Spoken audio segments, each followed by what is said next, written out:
Hello, stream. Hello. Hey there. Hey, what was that? Hey there. Hello? And good evening. Don't just sit there like a lump, Buttons. I'm waiting for y'all to finish. I'm trying not to interrupt. No, just talk over us. It's fine. No. Yeah. Don't sit there like a lump, cat. Yeah, Nas for cat too. And Hikata.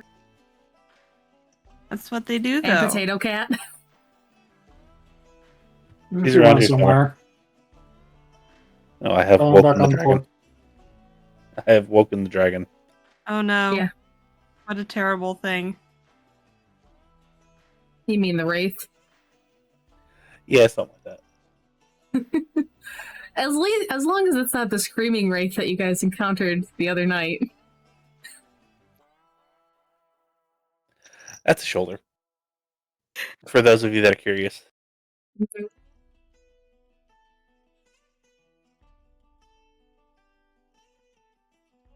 All of the pets.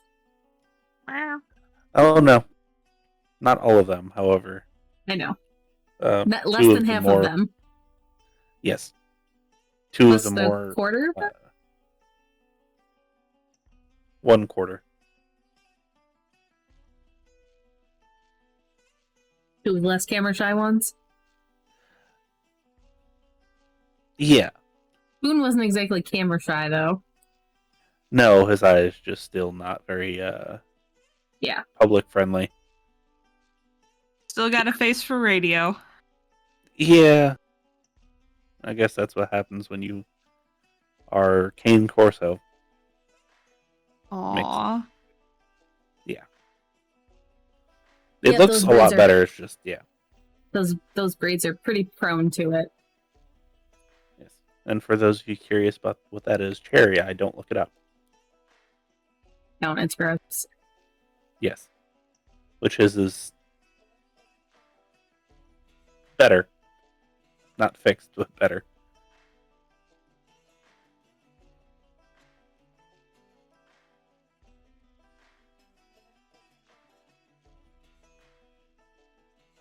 We good? Yep. We want to talk more? It's kind of up to all of you. I might. I'm ready to jump into this thing. Ready when you are. Okay.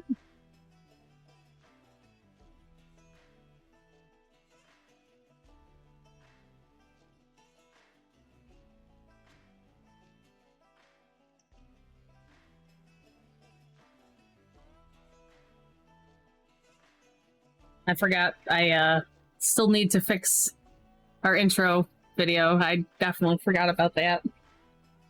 I think no one reminded me when they were supposed to. Probably.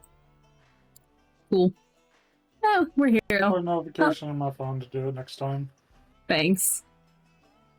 Yes. So, well, hello, welcome. It is Thursday, local timeline. Can't say local time for when it gets posted later. Jeez. I am your storyteller, Dengle. I'm just, yeah. Anyway,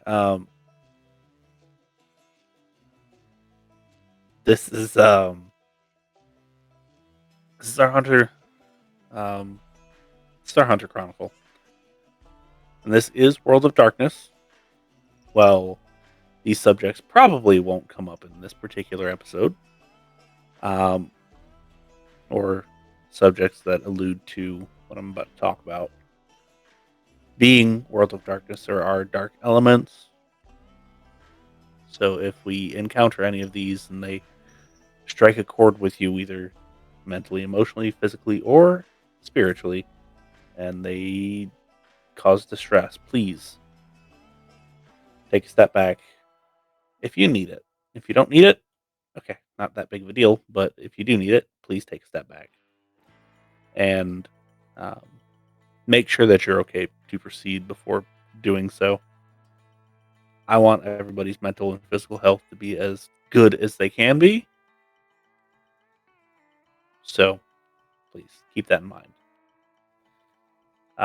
Joining me this evening is Buttons playing Rose, Hello. Nen playing William. Edgar. Yes, Edgar, William, Steven. William's not even from your game. I know. It's okay. I was looking at something. And, yeah. Anyway, Guest feature. I'm tired. And then finally, Faye playing Gladys. Yes, you got it No right. other characters. Hello. Yes. I'm sorry. Like I said, I'm tired. Things happened last time, and I don't want to go about telling what they are. So, you three, by all means, I volunteer you.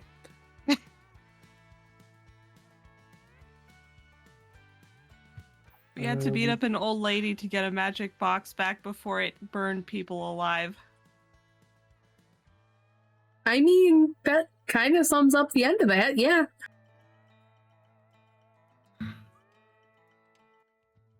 We touched. Mental damage.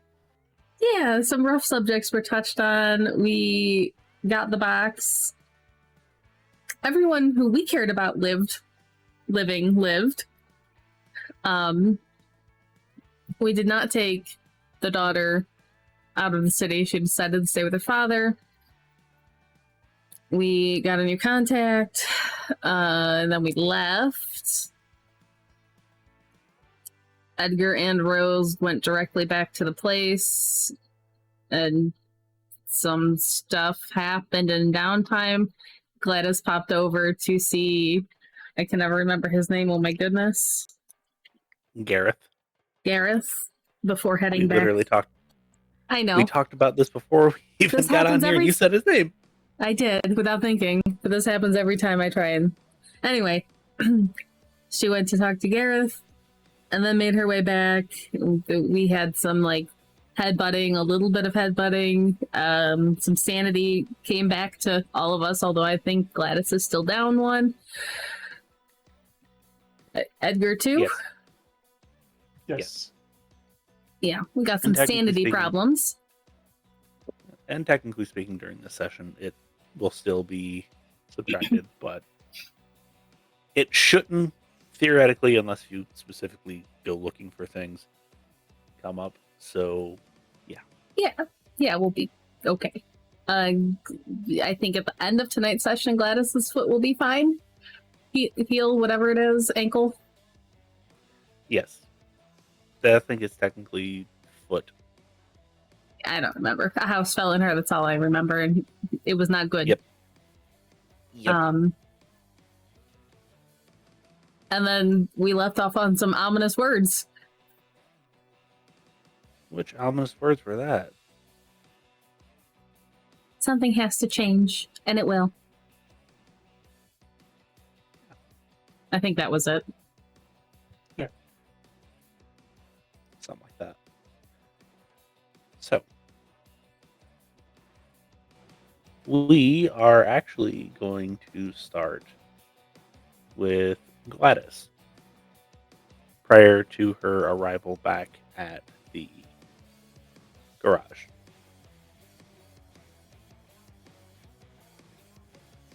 You still in kind of a state. Pull up, and Gareth having the gated manner that he has comes out and opens the gate for you. And when I say manner, it really is just a house with a gate that he has to manually open. It's not a large estate.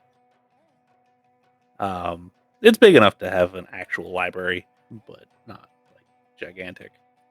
Ranch style home, possibly, probably. Comes out, he notices you're state and kind of helps you and get your stuff in. Doesn't really talk to you until you engage him. Yeah, it might be a minute before she does that, but eventually she would brokenly tell the story of what transpired. Yep. And as you are retelling the story, he gets you some tea, which is not really odd for him. He prefers tea over coffee. He's one of those people. And you kind of sit down, you get through, he gets you something good to eat, something hearty, something flavorful.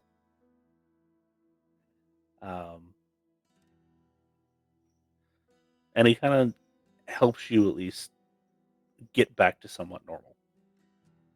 Not fully normal, because, I mean, it was traumatic.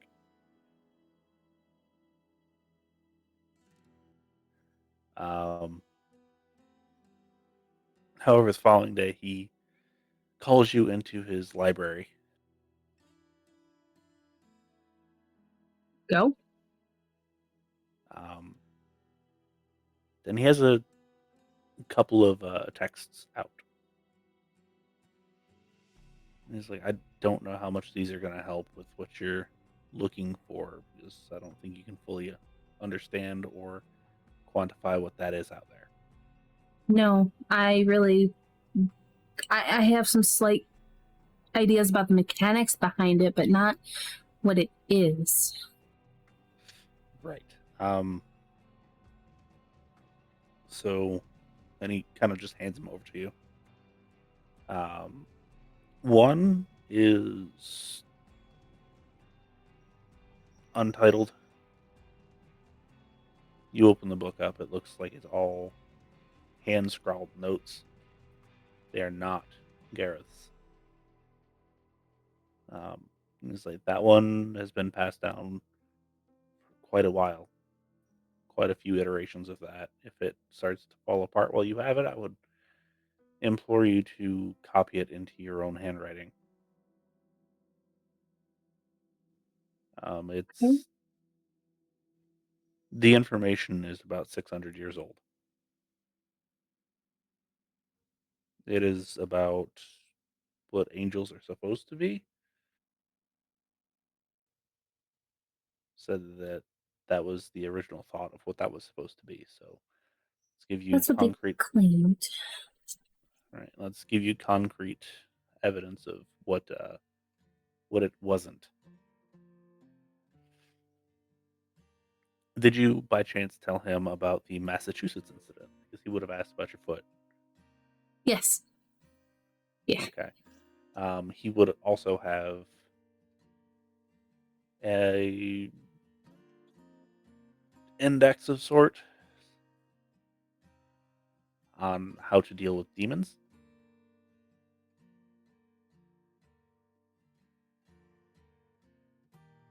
Well, this would have been very handy. Right. You have my number, so you are more than free to call anytime you. Yeah. I'm not sure we even had access to a phone there. Not really.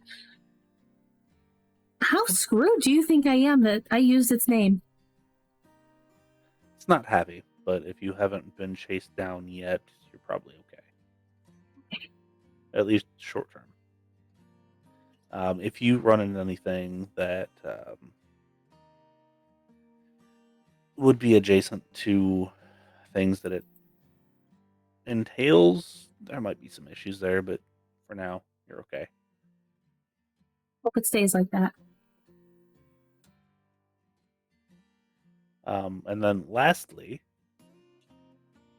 there is a book, and it is actually a scientific book by one Albert Einstein. It says the theory of relativity and potential nuclear happenings, or something of that nature. The specific actual text. Interesting. That might be useful for understanding what's going on out there. Oh, I was hoping to get my hands on some of this. Right. He's supposed to be one of the smartest people in the world, so let's hope that his knowledge pulls through. Yes. That's what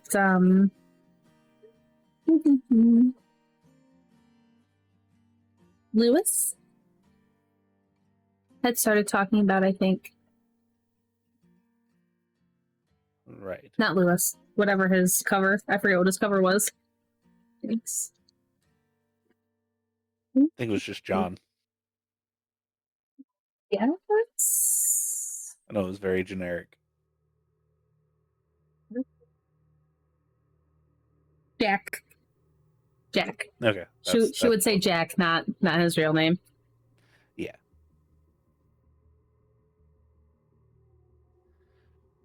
Okay. Well, that is potentially some things to help out. As far as what else might be going on there, finding a way to contain it would be first and foremost. If you want to study it more.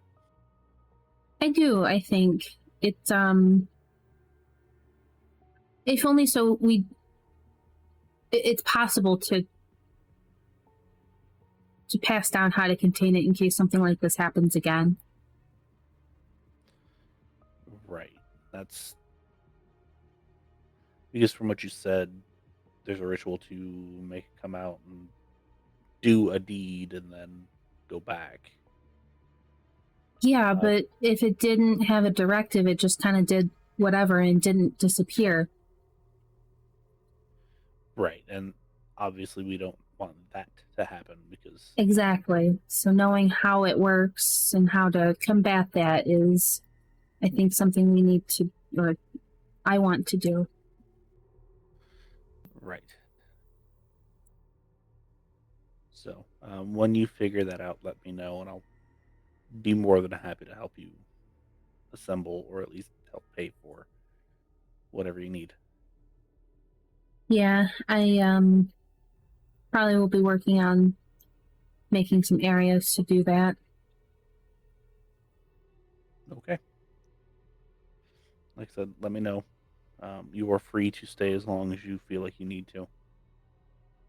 As much as I would like to stay a while, I have to get back so they don't freak out too much.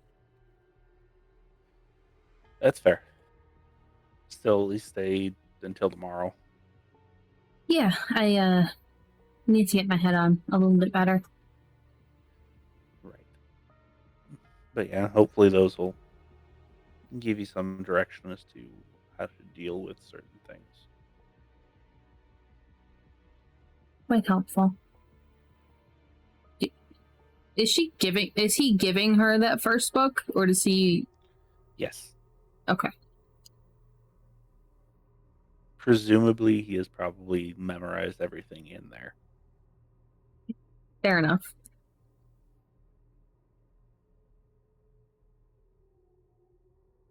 Oh, she would actually show him the journal that they have. I think she has it. The others took the box, but I think she has the journal. From the Old West gang, yes. Yes, she would show that to him. That Marcy put in a box.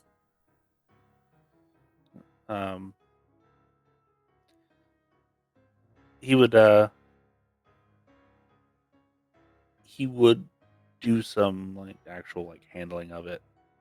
He's much more equipped to do that type of thing.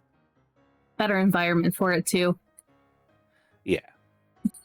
And he's like, I can probably get somebody to, if not make this back into one complete work, transcribe it if you want me to. That would be helpful. I don't know what caused the symbol to change when I was looking at it, though. It was bizarre. Right, and he gets to that page, and it's like, this symbol, correct? Yeah. It was probably a curse of some sort. Wonderful. Seeing as it seems to be no long-lasting effects, you're probably not in too much trouble due to it. But That's good to know. yes, if you ever run into something like that again, notate exactly what's going on, when it was, where it was. Oh, I have that written down. And she'll pull out her book and give him show him the drawings and everything she wrote from it. And he'll take a look at it and be like, but he goes, grabs a piece of paper and starts basically rewriting that over, and like, I have to do some research to figure out what that was. Again, like, provide a little bit of secrets as to what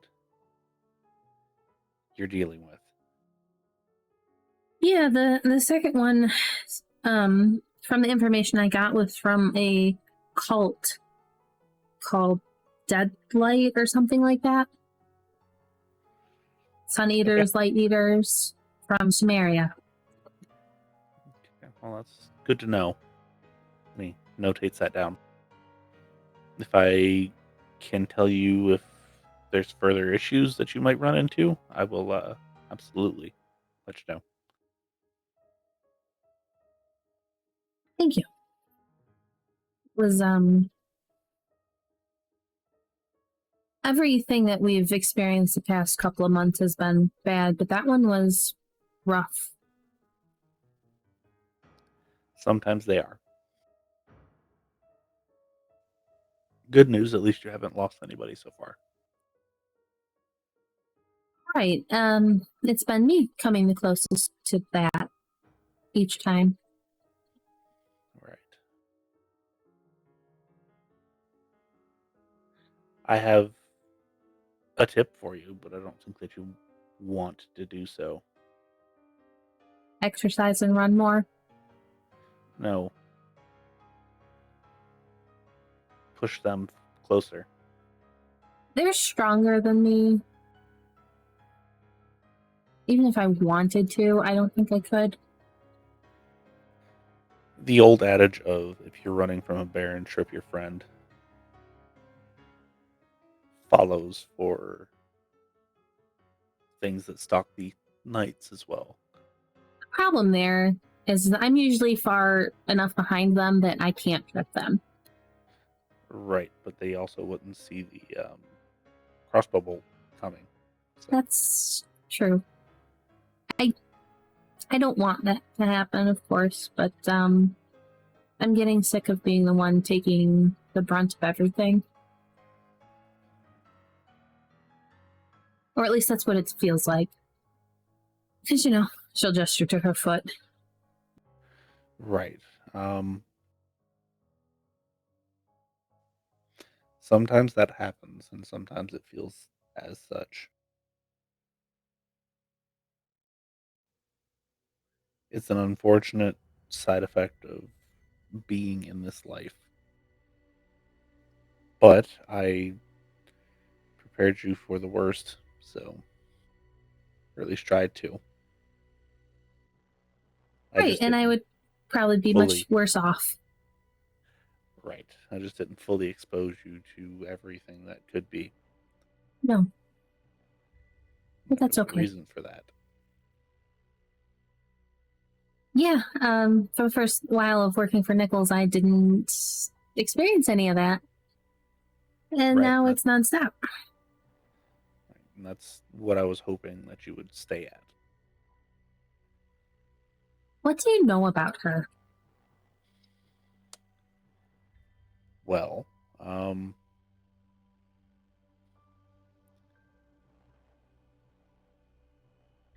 a couple things.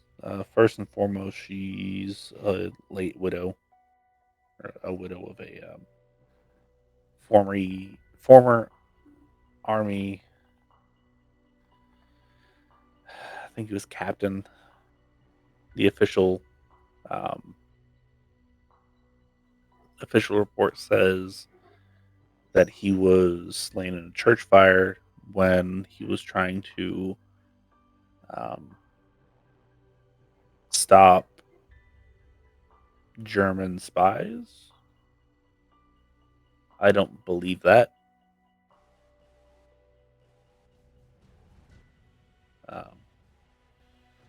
Mostly because the church structure didn't actually burn. The church itself was condemned and shut down and torn down at the behest of the army. However, there was no actual structural damage to it. There was also a number of other bodies found, largely mutilated, and the money paid to the victims that got out was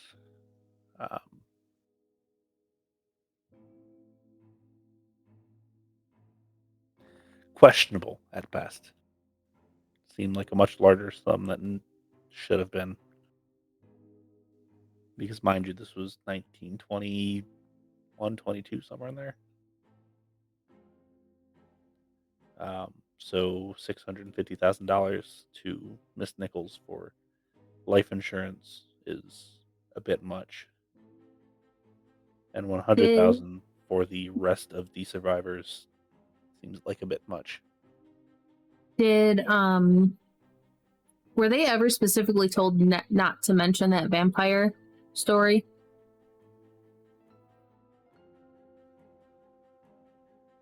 Who are you talking about? Because Nichols ended up telling the group about what happened that night. Right. I don't think that she said anything about it. About not saying anything? Right. Just not the Baron. Yes. He told us what happened there.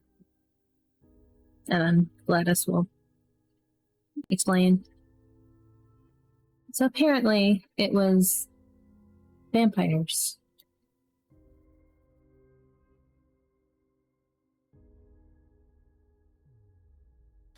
Do you have a name? Yes. Is it something that you're willing to share? Hesitant to, because it's a very apparently it's powerful one. And would this powerful one have ties to that particular city by chance? I'm not sure.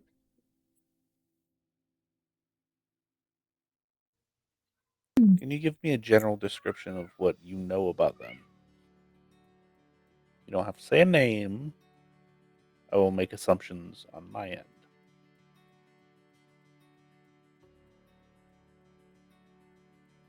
I think it had something to do with the dead.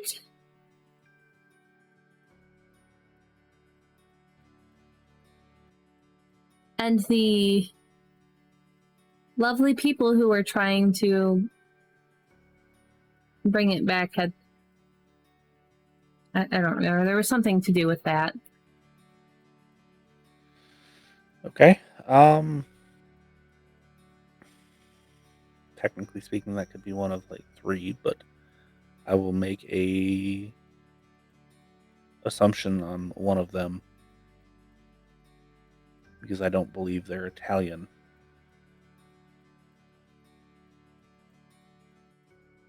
Right. Well, I think that's where some of that came from.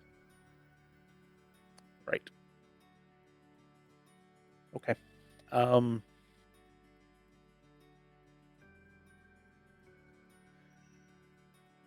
good to know. I'll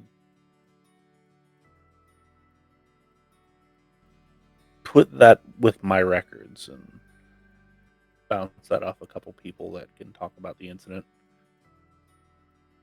Because they officially can't tell me anything until I know something about it. Oh, well. Oops. Right. Well, now I know something about it, therefore they can tell me. Yeah. I don't really trust her or want much to do with her anymore. It's not that I wouldn't trust her. It's more of a keep her at arm's length. I trust that she's going to look out for herself only. That's not necessarily fully true, but at least not from what I've gathered. She does care about the people that matter, but finding the people that matter to her, that can be a bit difficult at times. Right. And I find it unlikely that we are that. We might bring in some money for her, but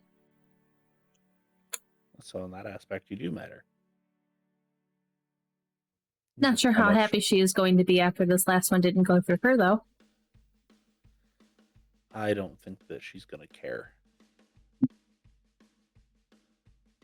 Word has it that she was tied up doing other things. More, a little bit closer to home.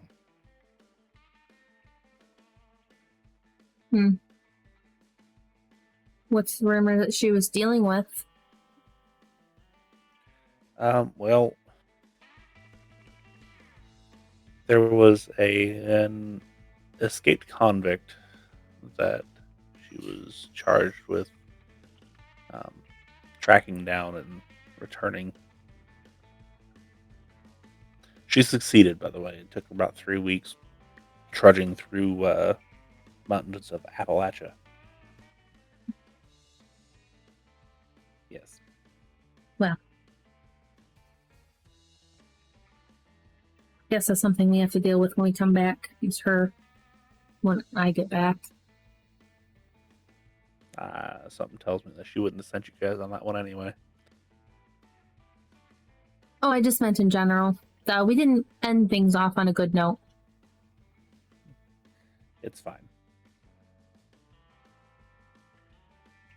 Worst case scenario, she cuts ties. Best case scenario, she cuts ties. Everything in between, you keep working. Yeah, got that garage up now, and it's not making a lot of money. It's probably enough that I think we'll be okay. Okay. If I need major work done, I'll send something down your way. It's gonna be a drive, but Well, I don't care. It'll be on the back of a truck. I'm not driving it. yeah, the people working for us there, for me there, were people we actually met on our trips. That'll happen. That'll happen a lot more often than you expect. Yeah, I'm realizing that. Yes, my gardener I met north of the border. He was unfortunately part of a invasion of Wendigo. Not the actual mythical creature, the tribe of lichens. Right. Can't say I know much about them, other than the bit you've said.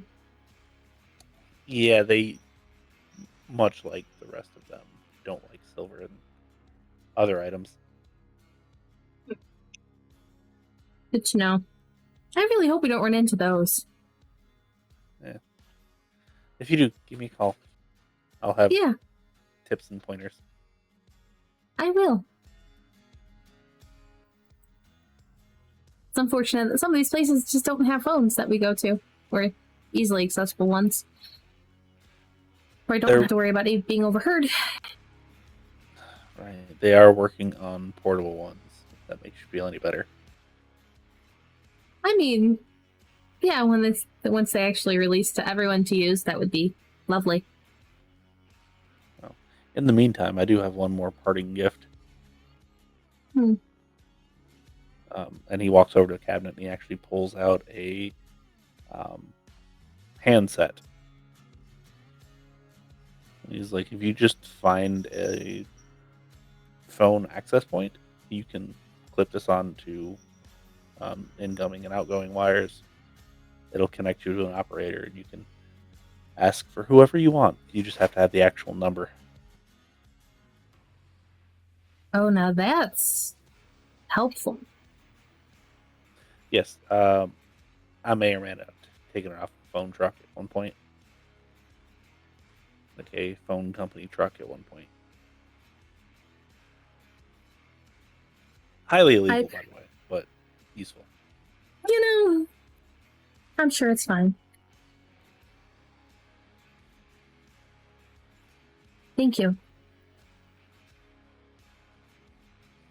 It's not a problem.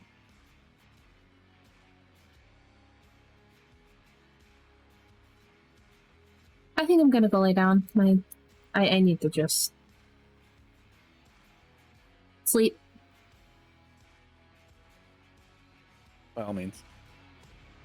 I'll be here. I'll be around. And he will let you do your thing. She'll go catch a nap.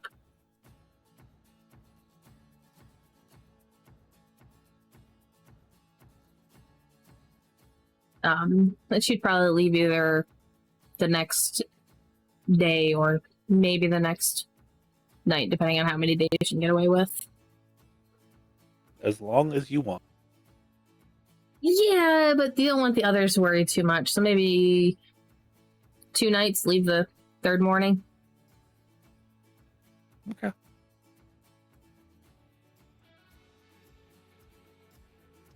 So, we will then proceed on about a week later.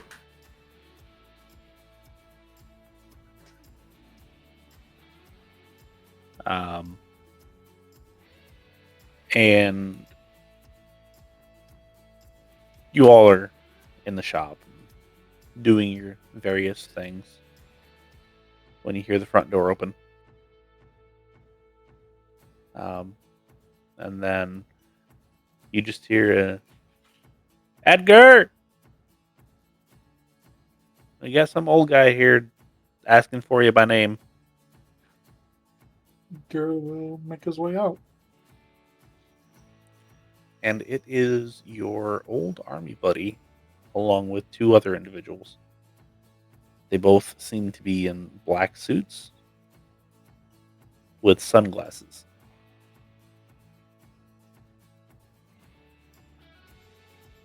And he's like, Edgar.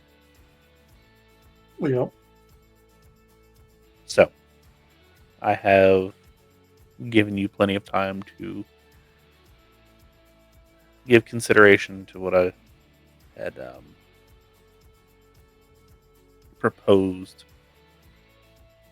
I know I haven't given you a whole lot of information on it, but would it be something that you would be potentially willing to work with me on, as far as potentially heading a new department?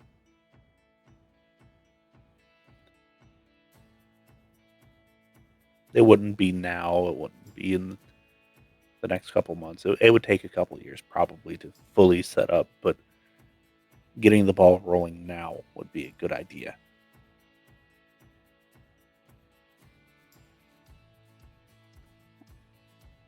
What exactly would we be working on? Well, we've been monitoring some of the things that you've been doing, and the incident in Massachusetts garnered quite a bit of attention from higher ups, put it that way. I see. So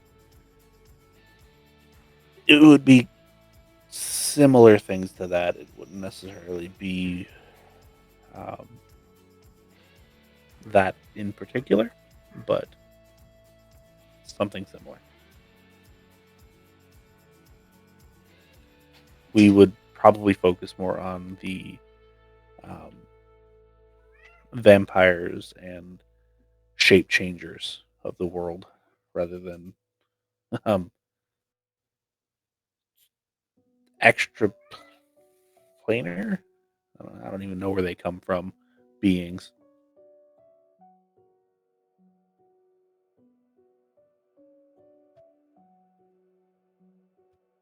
Yeah, it's definitely becoming a noticeable issue. Right, and you don't realize how prevalent they are until you go looking, do you? No, you do not.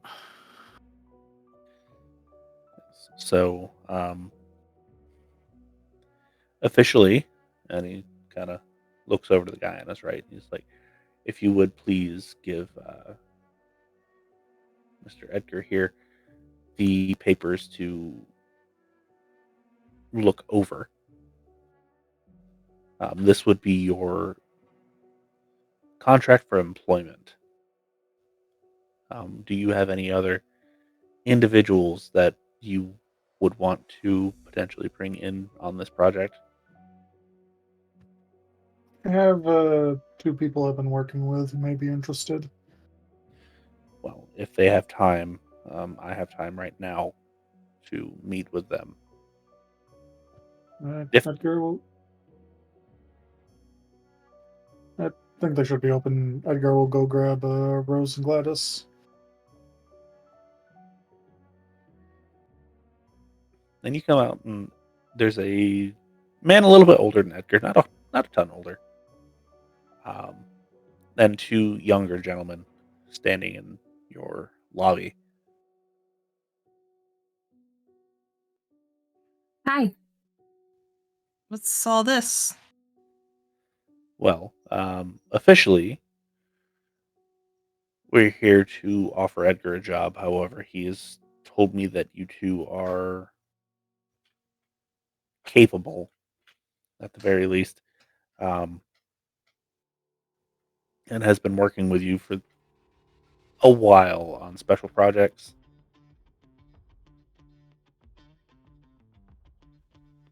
Special projects that need to stay off the books.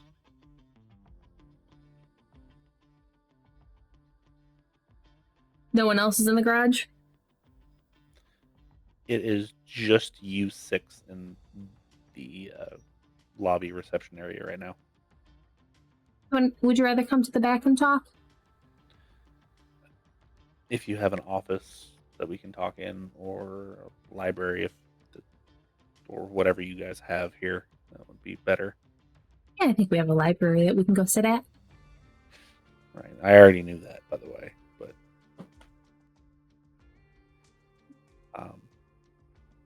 but by all means, go ahead and lead on. Lead on. To the library. So you go back. They lock the door and sit down. So, like I was telling Edgar, the incident in Massachusetts brought some attention that was a little bit more difficult to clean up. That being said, good job for not dying.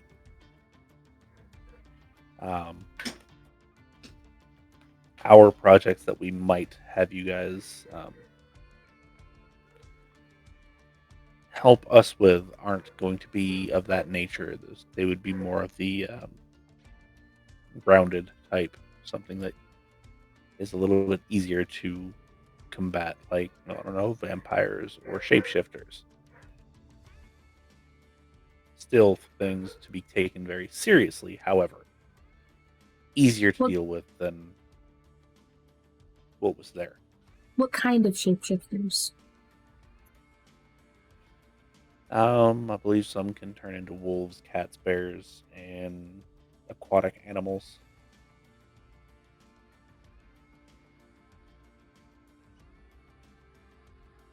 So do you mean the werewolves?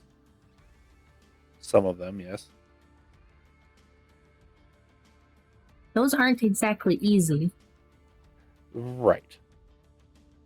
And we understand that, however, we would outfit you with the best gear we could possibly give you. Then all of the supplies that you could ever want.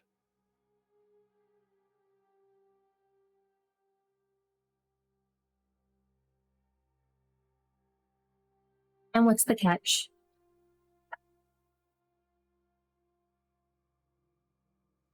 Officially, you work for the U.S. Department of Treasury.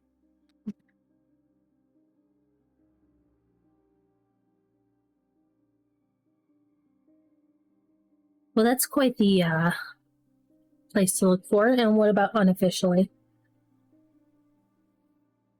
Unofficially, I believe they are going to dub us the Central Intelligence Agency until further notice.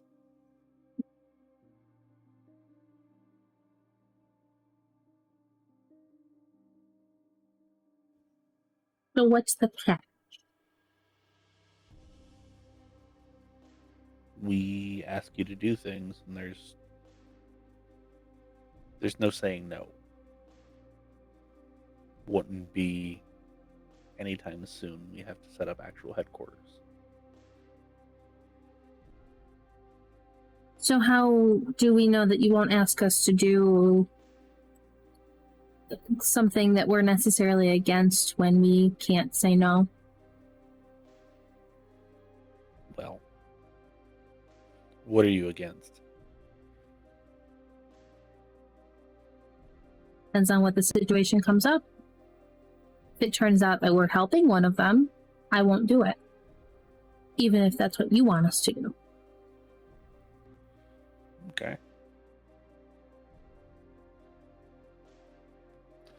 I would rather not do anything that puts innocent people in directly into harm's way. Right. You know, I personally wouldn't intentionally do that. I do. And Rose, do you have any hang-ups or catches? Of course I do. Would you like to voice them? No. Okay. Well,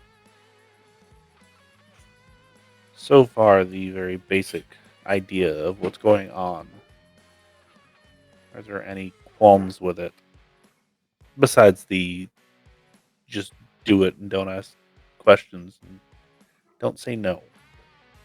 Questions outside of what's needed, obviously. Yeah. What guarantees do you have in place that we're not just taking people at their words? Oh, he's a vampire. Oh, she's a werewolf.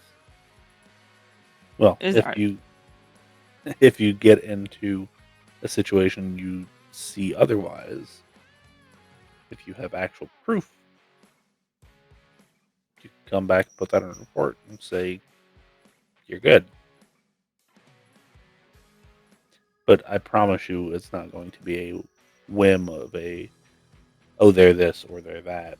It's a months-long investigation. And is this going to be more of a something has popped up, you're going to go investigate it, or a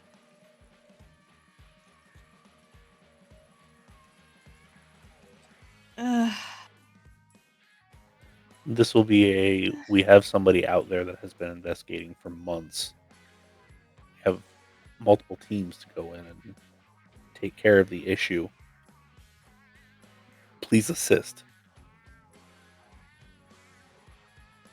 We're not going to just send 3 people to fight a werewolf or a vampire or I believe, where sharks are a thing, potentially, I don't know. Or whatever else there might be.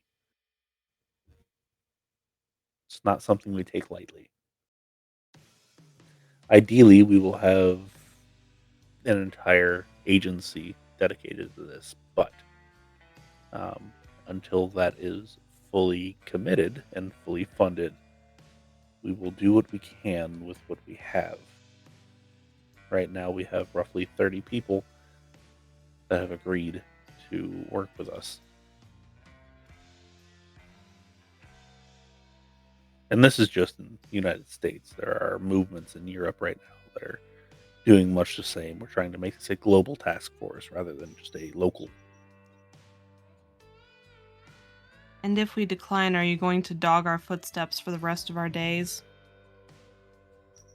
No, however, I promise you that there will be surveillance on you for the rest of your lives just to make sure that you're not working with the enemy.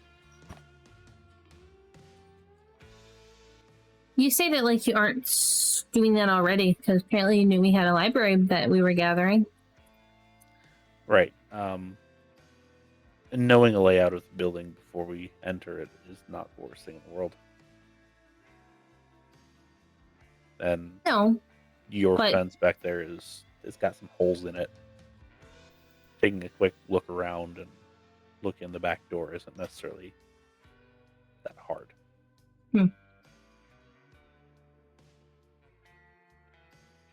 Interesting. We're also willing to fund any research that might be useful.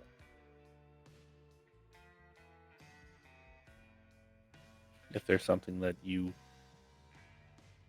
want to do on an individual basis. So what do you know about what we've done? We know about, like I said, Massachusetts thing. We know that there was an incident in Vermont at a dairy farm. We know that you went to Utah and then were out there for a few days. What exactly happened, we don't know. We don't have a whole lot of communications out there right now. And do you know what happened in the other places? No. We do know that there is a police report in Washington that had Edgar's name on it.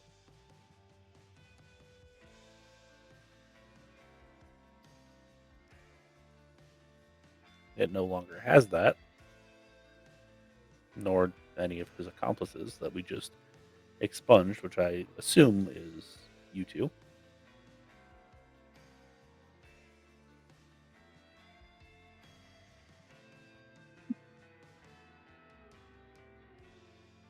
When do you want an answer? As soon as we can get it. However, we gave him a month, so I feel like giving you two the same amount of time wouldn't necessarily be outside the realm of possibility. Oh, that won't be necessary. I already know my answer. Okay. Well, we'll still give you that month to mull it over. And actually, as a matter of fact, we will leave the paperwork for you to look over if you so see that as potentially beneficial to making your decision. I would. And they pull out a couple stacks of paperwork. We'll fill in names later.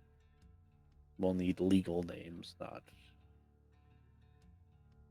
potential, which you go by, or whatever it is that you so choose to call yourself. Assuming any of you do that, which we're not 100% sure on. We just know Edgar, so, and we know his is true to So form. you knew the layout of the building. You've already contacted Edgar, but you didn't look us up? No, because we knew that we'd be talking to you. Seems like an oversight to not look anything up. Unless Not you're so lying. much. No, it's something that either you're gonna work with us or you're not, and either way, we'll still find stuff out about you that you don't want us to find out. So,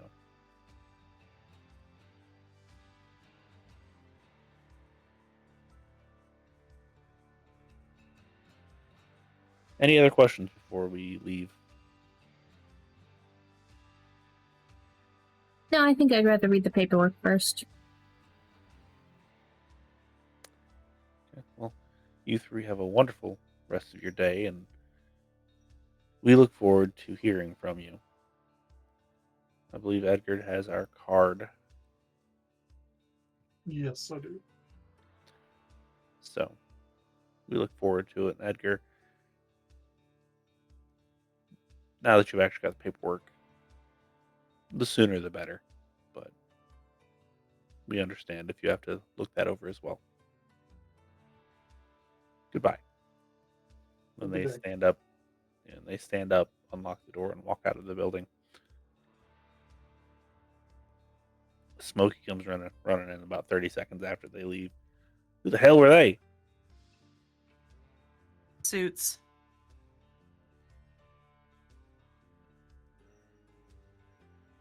Are they listening to us? Yeah. You're muted, Faye. They knew the layout of the place, and apparently they snuck in.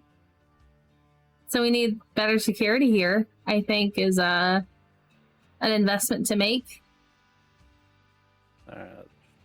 What that tells me is everything except for the front door. I'm just going to put an actual bar lock over. Yeah, I think that'd be good. I'll start working on that now. Thanks. And yeah, he leaves and starts working on that. Not the best security, but it's better than apparently what we have now. That'll be something to invest to in later. Yeah, I think so too.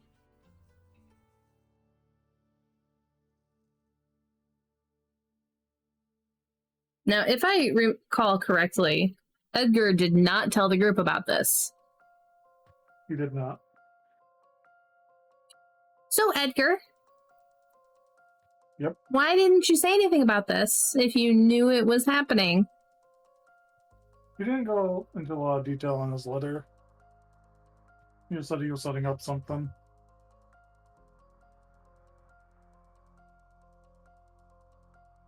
Okay. And you had absolutely no idea that the US government was going to come knocking at our door. I know that he re-enlisted, but I didn't think it would be bringing the whole U.S. government with him.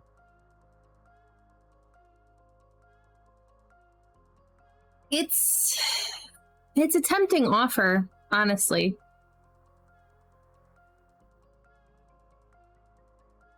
I kind of am hard pressed to say no. I would much rather take money from them than Nichol's money from her bargain.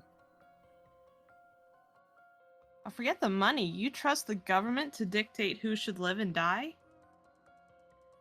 No.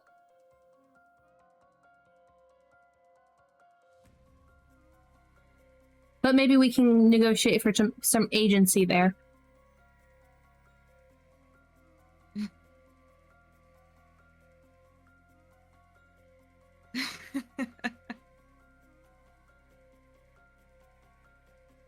Well, good luck with that.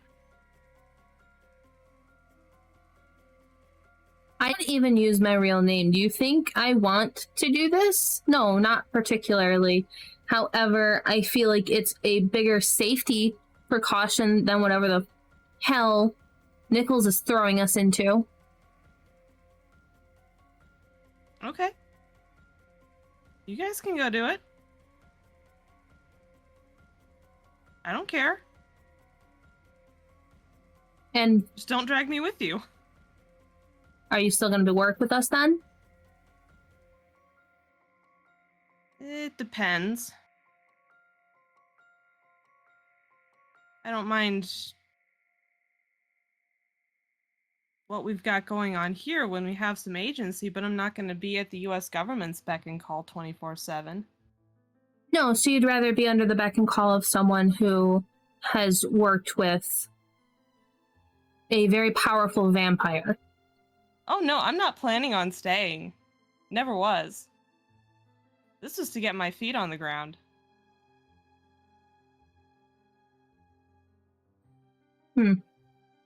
I guess I thought we were going to be a team for a while.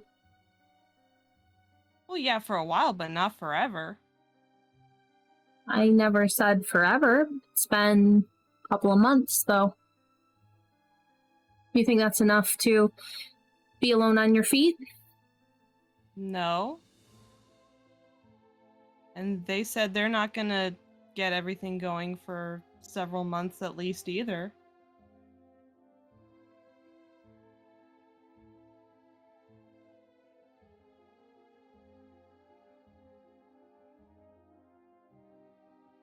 So what do you plan on doing then, if you're not going to take this? Keep going here and then find whatever's next.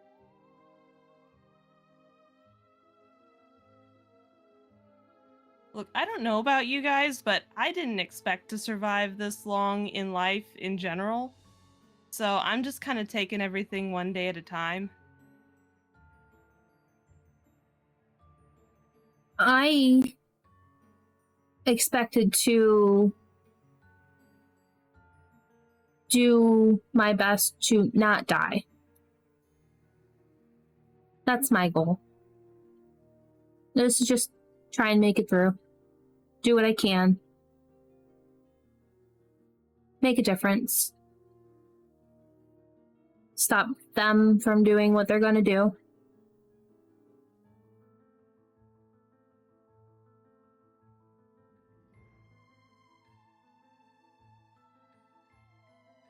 Okay.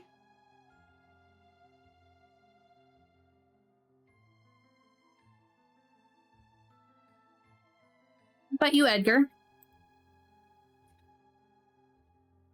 I honestly expected to be dead by now too. I'm pretty much now on borrowed time at this point. Probably should have died plenty of times. And I'm probably gonna stick around until that happens. So are you going to sign? You can work for them? I was thinking about it. Wouldn't be the first or probably the last time.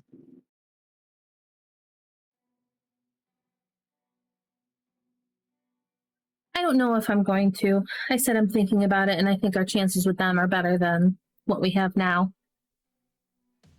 But I'd rather read through the paperwork and try and go over it.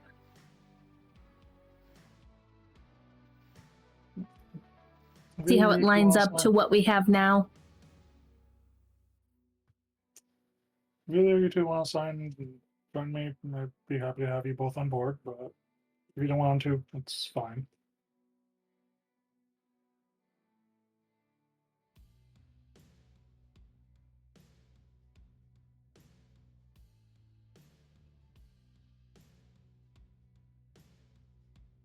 Gladys will take the paper and start reading it. And as that's happening, Evelyn, I believe, was okay, making sure that I had that right. Comes walking in, She's like, Is everything okay? Sure. Right. I am just getting the last little bits for the business license filled out. I need a name to put on for establishment slash licensed business name. Hmm. Have we figured that out yet? Yeah. Yeah, I came with it up on my drive here. Smoke will get a kick out of this one, I think. The fuel cell. Garage. Repair shop. Whatever, I don't really care what the last part is. Okay.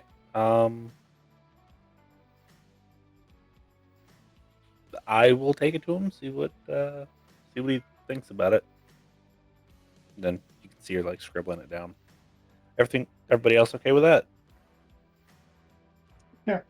Works for me. Okay. Maybe you should see what other licensing we can get here if to generate some money more than a small little garage will. What do you have in mind? No. I don't really am. Because technically speaking, the license is for just a commercial business, which can be a machine shop, garage, technically speaking, anything that doesn't serve food. So we can like sell like clothes from it. Okay. I don't know, I'm just spitballing ideas to get some income generated and rolling. Okay. I will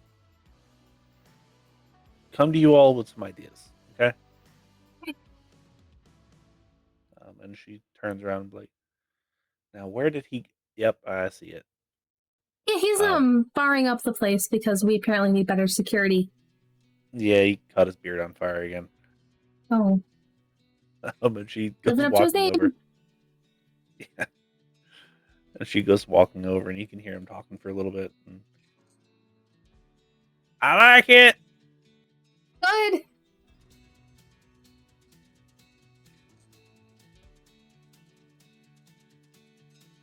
So, the paperwork, because that's the most exciting part of the episode. The paperwork basically says that you'll be paid X amount to work. The terms of which are basically when called, you have 48 hours to respond.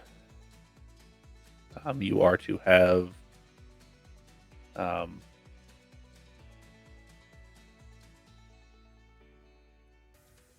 something, a way to get a hold of you at all points in time.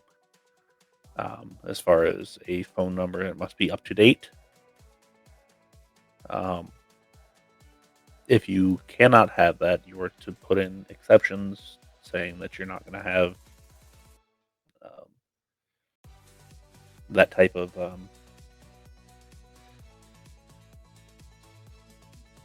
communication available, and say where you are for how long, all that fun stuff. Normal government type crap. Also says that you will be given a stipend of, and it gives an actual amount for research purposes monthly, and it's not unsubstantial. It's actually rather substantial. However, any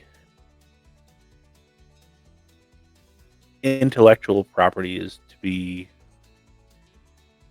given to the U.S. government until which time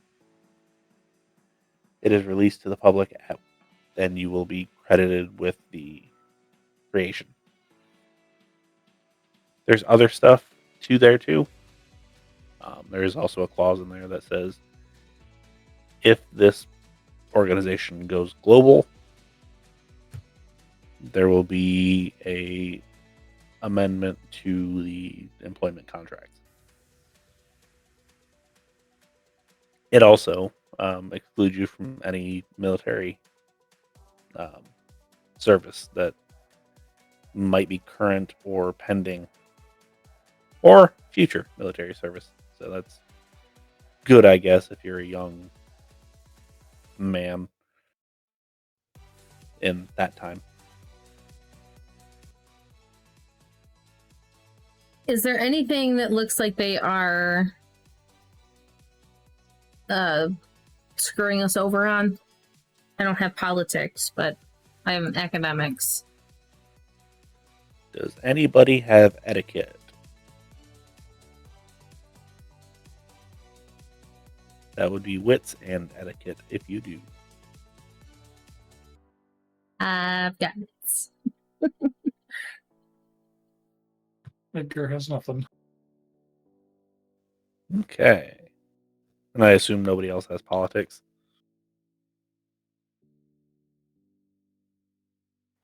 Okay. So you can roll wits, but I don't think that anybody's going to get it. Unless if they just do really, really well. So yeah, Gladys Big doesn't. fat 0. Yeah. Only one. Nope. I got 3, but that's about all I can do. Nope. Nope.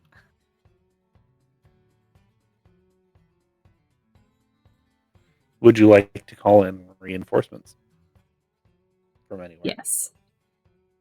Who would you like to call in? Who would we like to call in? Who would have politics? I mean, there's Agent Lewis, but I don't know if we want to call him for this. If we should call him for this. Maybe Evelyn? Would Evelyn? Either Oh, Evelyn or okay. Gareth. I mean, she could call Gareth and see if he knows anything about this or has legal background, but I'm pretty sure he doesn't. So you're gonna call her in, like, we need help with the contract? Yeah, I mean, how much did they impress upon us that we can't say anything to people? They didn't. Okay. They didn't specifically say that, at least. Yeah, it's probably heavily implied to not do that. But if she's gonna be working here, she's gonna be fielding those calls anyway. Yeah. Verbally have her agree that she won't say anything to anyone, so we don't get in trouble. She's like, well, I can take a look at it. Please do.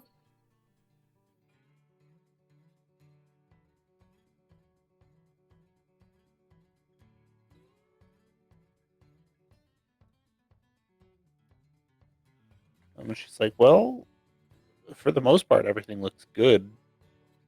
However, there's no term on this. There's no restriction of area. And it says 48 hours to respond. It doesn't necessarily say what kind of respond you need to do, whether it be verbal or in person. So I would get those cleared up. There's also the matter of the whole intellectual property thing. It would be one of those things that I would just be very hesitant to just hand everything over. Yeah. Not overly thrilled about that. I get why, but just maybe keep notes for yourself. So it was a response to intellectual property, area, research. What else did you say? And response time. Get And- actual, yeah. And term limit. Yes, and term limit.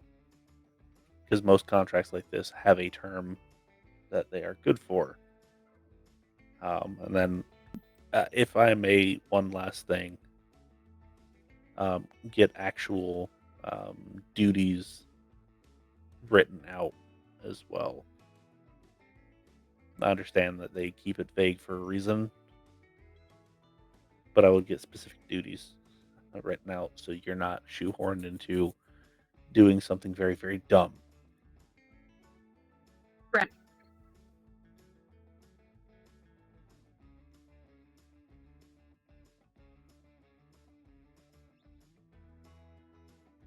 Not sure.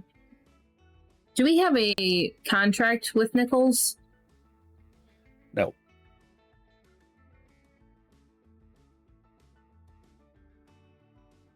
She did not want actual paperwork done, so there is plausible deniability between you two. Right. Well, we don't know what she's going to ask of us either. Right.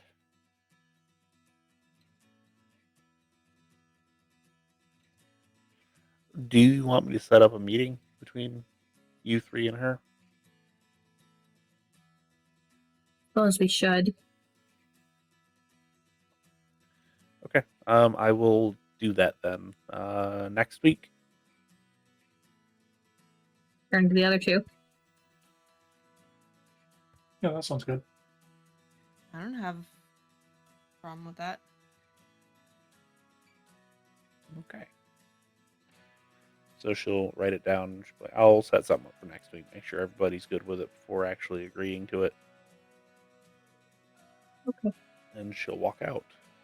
Is there anything anybody else would like to do in this particular scene?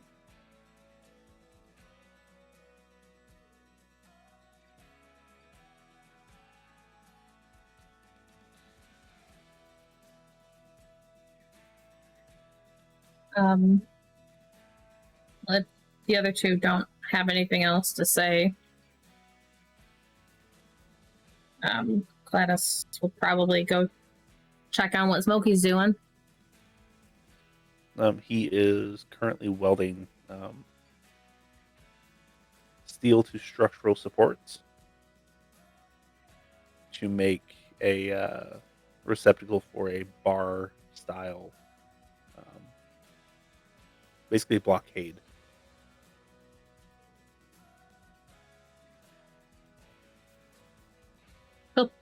Help him for a minute. Well, Yeah. I'll be back. Between Rose and Smokey, they get it knocked out in like a day. Everything except for the front. You mean Gladys? Yes, that one. Gladys. I'm losing my mind. It's fine. Yeah, you don't want to put Rose in front of fire. Now it'll be fine. Speaking of Rose, a couple days goes by, and you are on your way home. Because I assume that none of you actually live at the garage. Because that would just be weird. You come up to your... Would she live in an apartment or an actual house?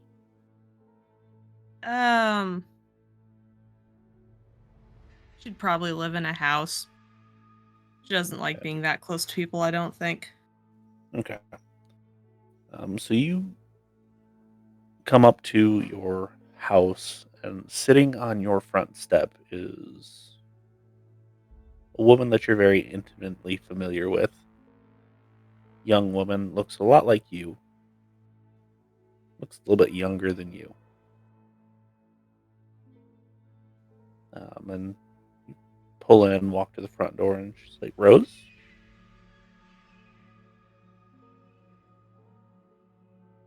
Mom? It's been a minute. Yeah, Wait. She is immediately going even if her mom tries to say something, she is immediately going to try and sense the unnatural to see if anyone else followed her. It is daylight out, by the way. Doesn't matter. She's still gonna do it. Okay. Besides the obvious, no.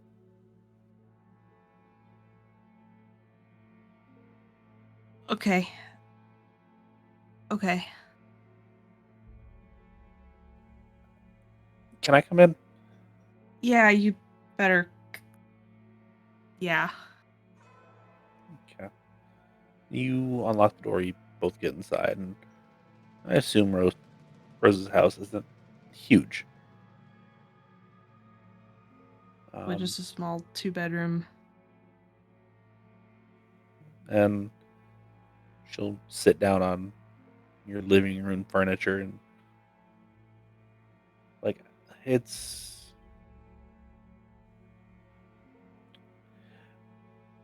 we're in the area passing through. We. Yeah. Habits and such. Well, that Don't explains a lot. they don't ask about you anymore, so that's the good thing. Good. And I wouldn't be here if they did. So,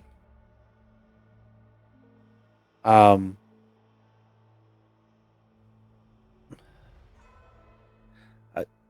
kind of wanted to just check in and see how you were.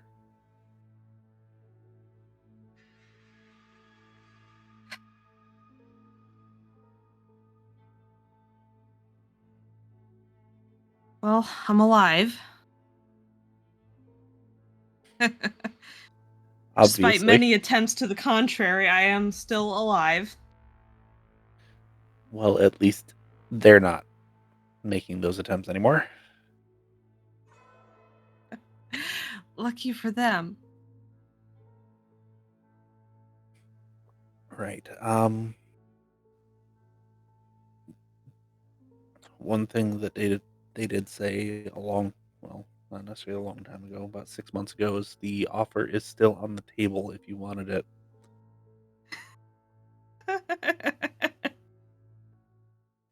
And will continue to be so until, and they specifically said me, as in me, is no longer around. So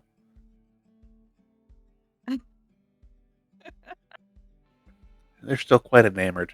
So I think we're fine. I think we have at least 20 more years in us.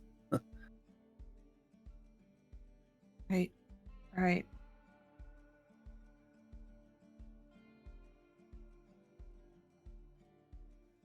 Anyway, that being said, not why I was here, but I felt like I needed to do that. What kind of attempts are you talking about? Have you been getting into trouble? I'm paid to get into trouble, of course. You're not still doing that investigative bullcrap, are you? Of course I am. Of course you are. Well, what is it? Murders and assault?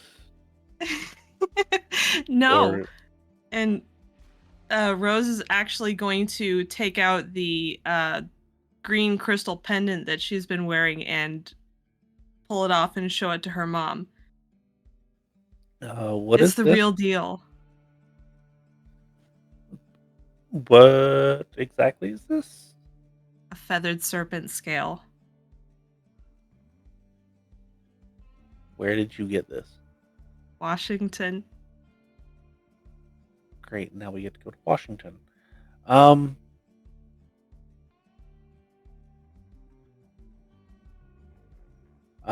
Well, it's good to know. What else? Because I assume this isn't it. If you've been getting into this, there's other things. Of course. Let's see. There was back in Washington. There were several of the fair folk, including what did they call it? Bigfoot, Sasquatch, big hairy antlers, red eyes. Scared the living daylights out of us. Right, unseelie. Got it. Yes. Oh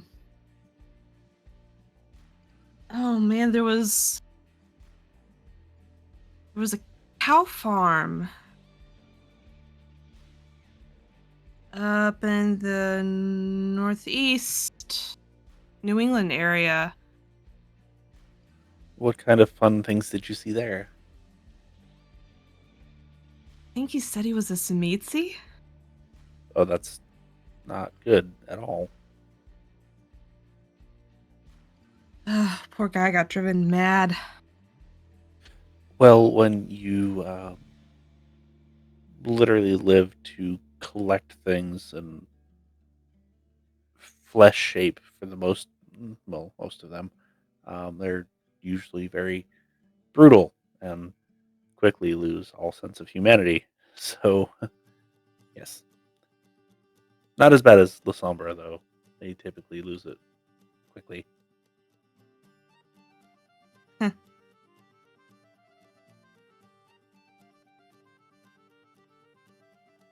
Uh, Just tell me that you haven't run into any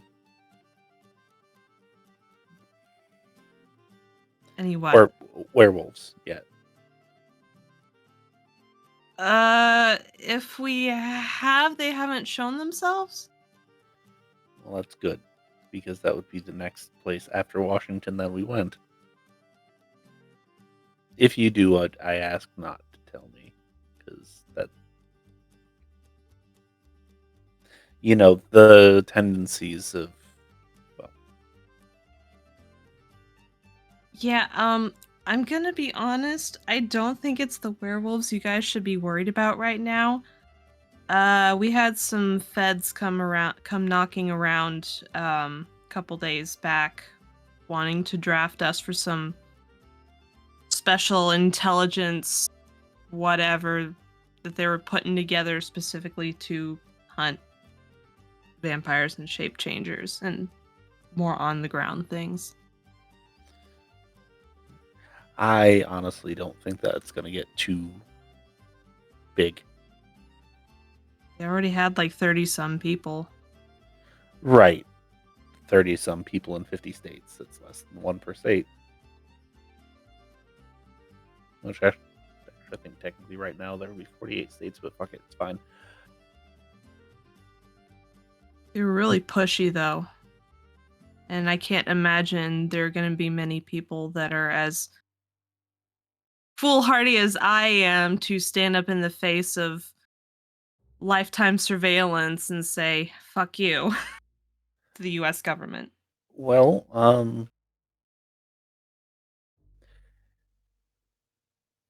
tell you what, I'll make you a deal. And this is coming from me, it's not coming from anywhere else. Take the deal and act as an informant for us, so we can stay out of the area. And we will feed you whatever you want.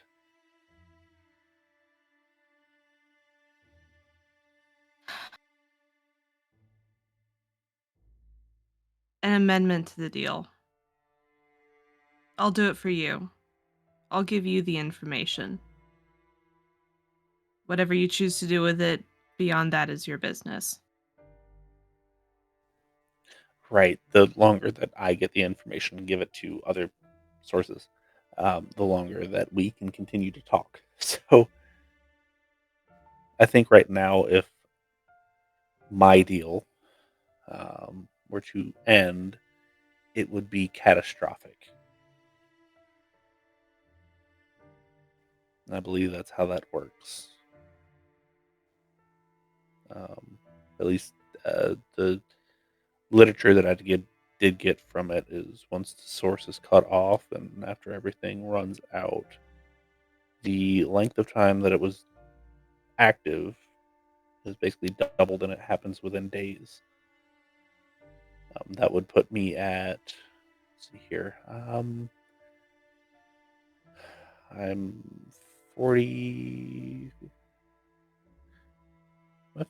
Am I in my 50s? I lose track of time now. It's well, but still, I would be at the very least in my 90s physically. So that would be very bad. What if I could find you another source so you didn't have to rely on him? Well, that'd be wonderful, but I don't think that's going to happen right now.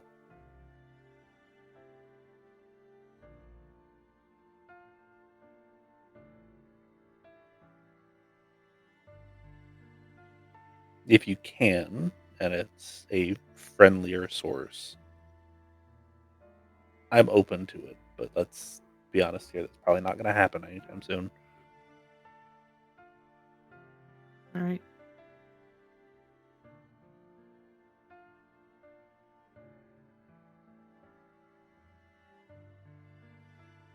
Listen, if you guys are going to be in the area, avoid this part of town where the garage is. I call them friends very loosely. Much like I call him a friend very loosely. It's one thing I taught you and taught you well.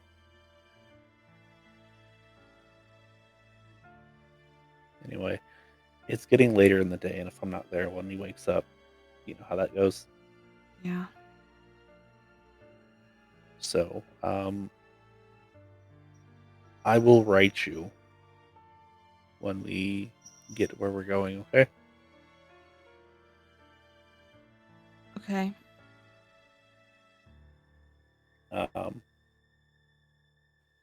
In the meantime, just stay safe. I know certain traits were passed on accidentally. So just try not to let that sink in too much.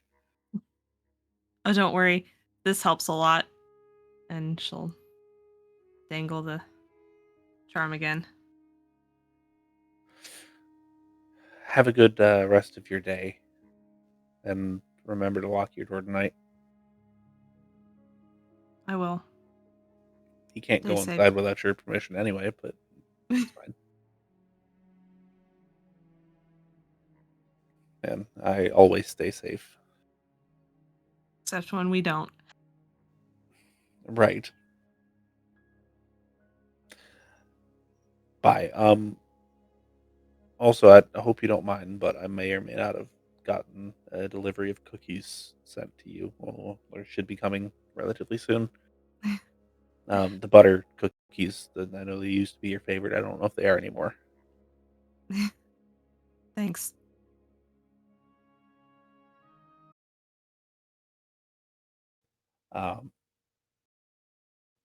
And she will get up and head to the front door.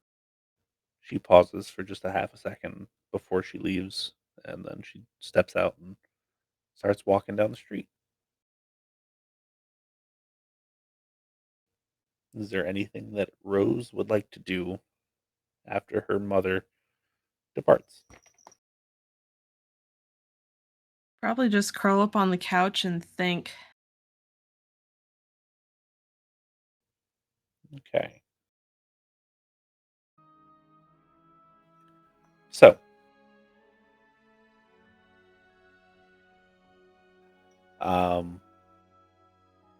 opening the floor to everyone, because you get word that Miss Nichols wants to wait at least 2 weeks for the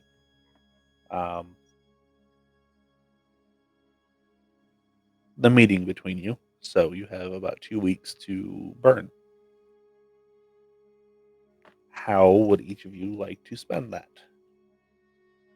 Rose will spend her 2 weeks helping Evelyn source books for the library, specifically on how to hunt things and how to damage them.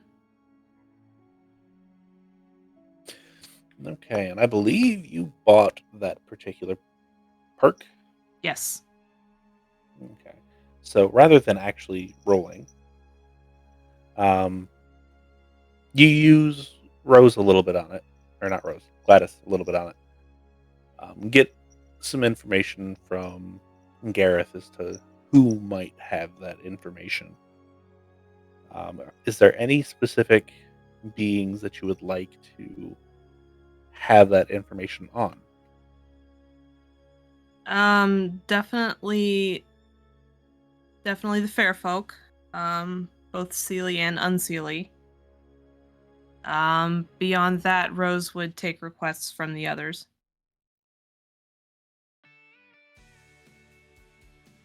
Is there anybody else who wants?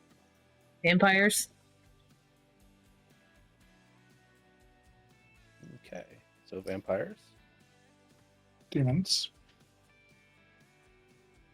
Much harder to find, however, can be found. Gladys got a couple of books already from Gareth All for right. that. Yep.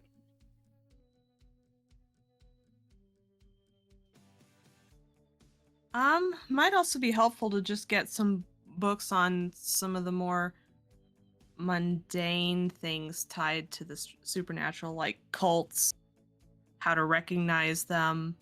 Werewolves. Okay. So just a good menagerie of things, what I'm hearing. Mm-hmm. Okay. So yeah, you can absolutely do that. Because I don't believe that Rose spent the points to get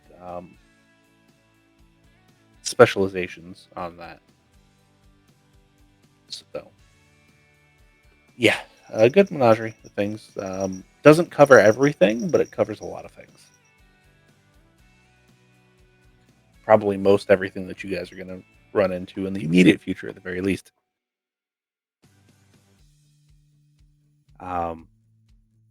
Is there anything else that Rose would like to do?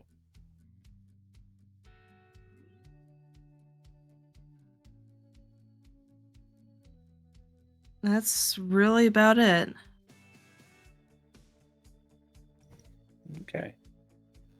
So Gladys or Edgar, who would like to go next?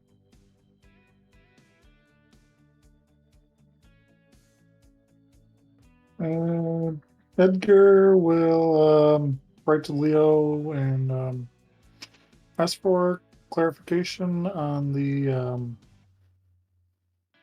whether or not duties would be written down in a alternate contract, and clarification on how to respond to requests. Okay, so it would definitely take a couple weeks to get a response back and would not happen before the Nichols meeting.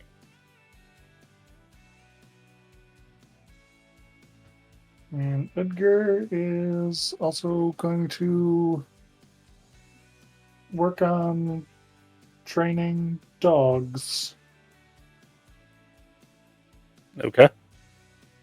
Like Specifically, he's guard. going to be adding to the animal con thing. Okay. So like guard dogs for the shop. Yes. Or okay. So another layer of security. Well, that's doable. I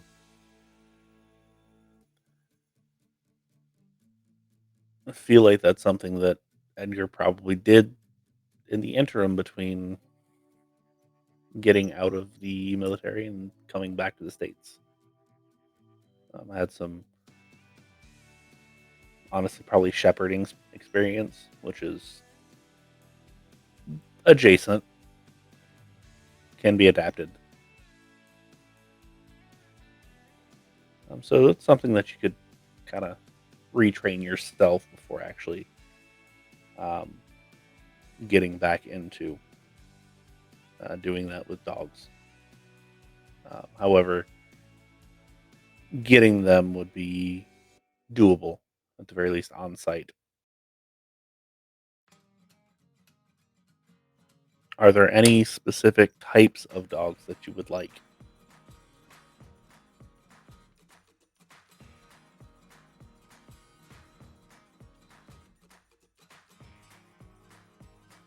Probably already.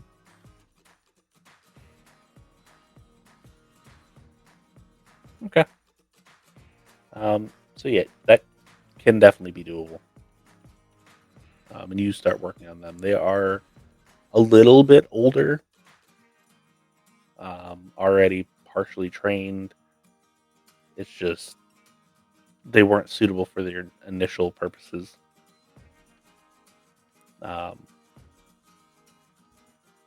So they sold them on the cheap.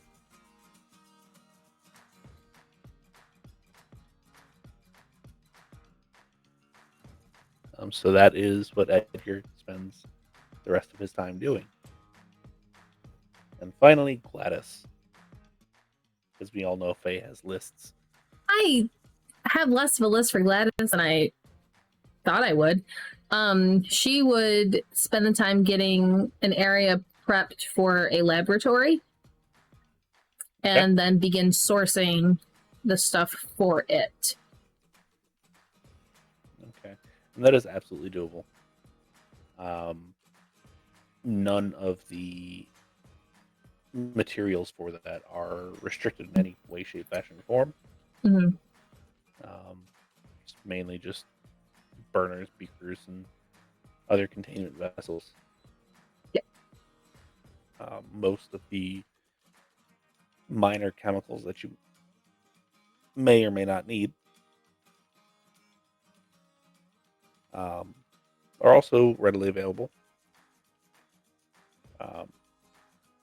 And you also set up a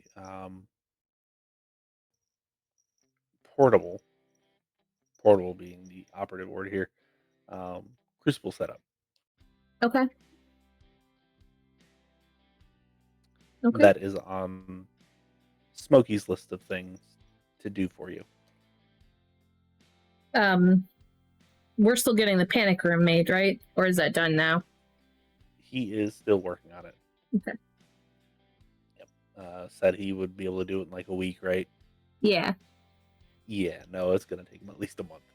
Smokey, why did you over-exaggerate what you can do? There's more rocks in here.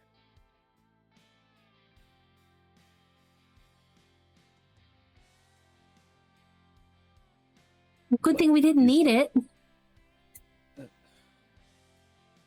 I mean, we got the bars and the doors now. We don't even really need panic room now either. I would still prefer to have it. That's fair. And he, yeah, it is going to take him the majority of the month to like get it dug out, and framed up, and then actually poured out because Yeah. She would also spend time reading those books from Gareth and practicing that language that she started to pick up. And she would probably be writing back and forth with Marcy to get better at it. Yeah, so mail here is much, much slower. So, like, writing a letter a month is probably good for this time period. Yeah, but it'd probably be, like, long ones so she could get used to using it and translating it. Right. But yeah, no, you can absolutely do all that.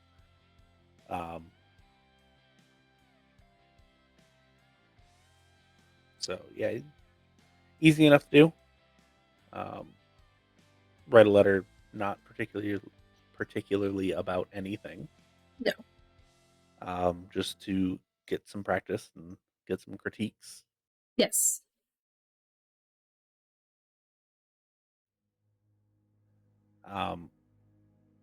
And send that off. Is there anything anybody else would like to do?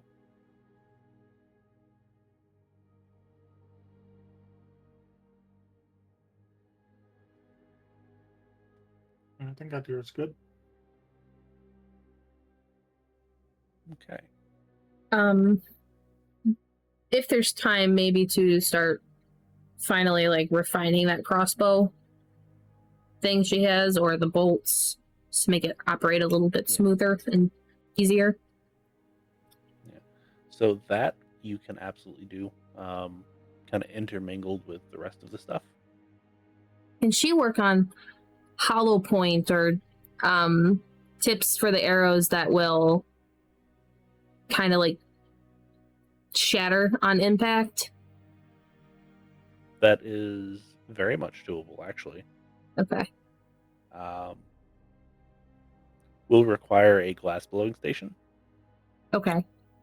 Maybe start getting that set up too, if possible. Yeah, that wouldn't be super hard, actually.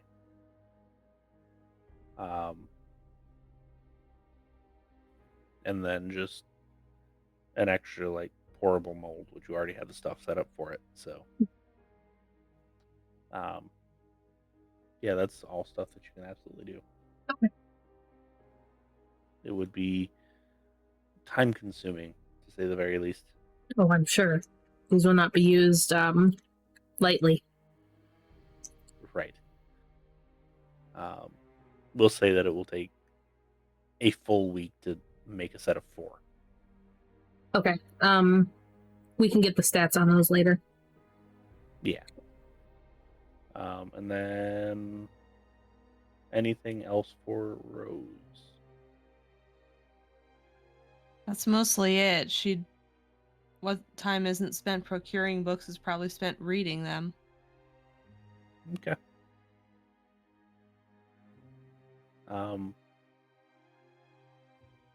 So 2 weeks passes, and it is meeting day.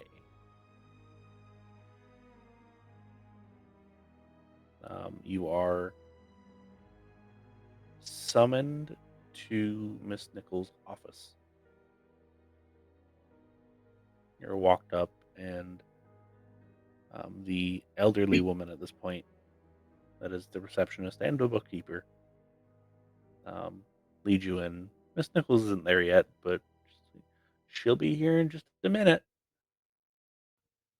And leaves you to the office alone. Poke around, of course. Not anything like hugely, but absolutely going to start poking around. Okay. What would you like to poke around and look at? Are there books or papers? What's sitting on the desk? There is a folder that is sitting on the desk. That.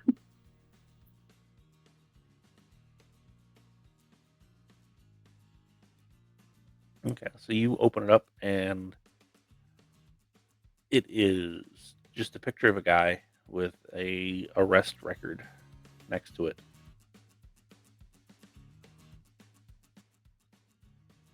Does she recognize the guy at all? No. Just some dude. Apparently he's lots of assault charges, a couple drunk in public, as well as endangerment of a child at one point.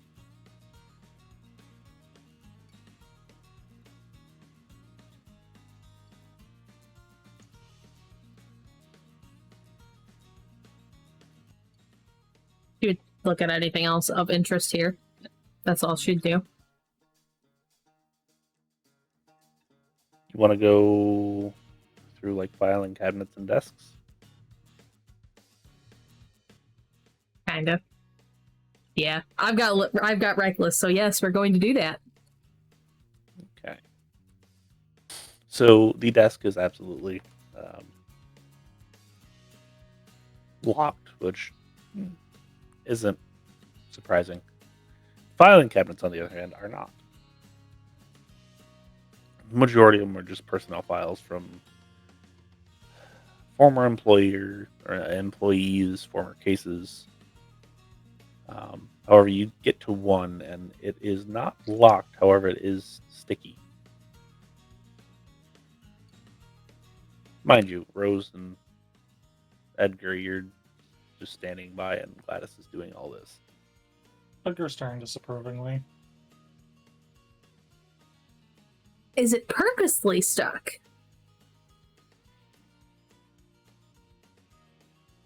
You're not 100% sure.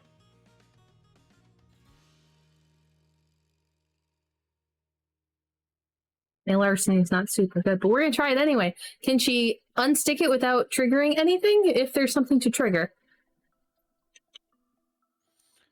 Okay. Go ahead and give me wits and larceny.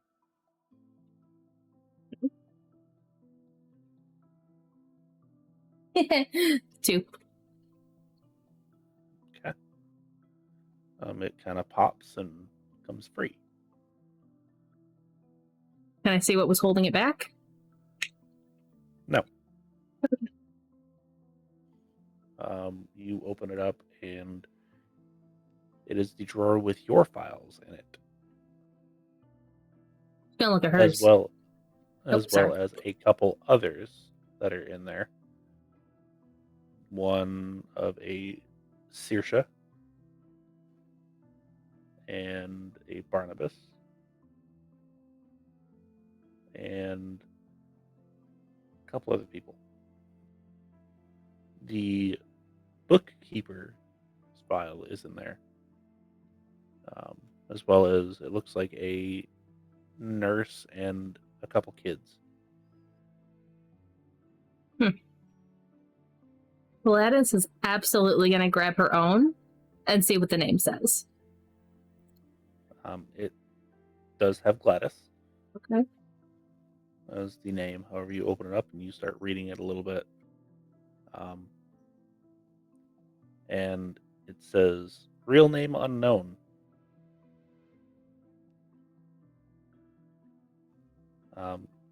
Not a whole lot known about this particular individual. However, Gareth gives last name. Seems to be a mentor. And then kind of gives a very quick summary of more recent histories. As At she's the flipping. very end, Go ahead. it actually has a personality. It says, inquisitive, intuitive, bit of a wild card.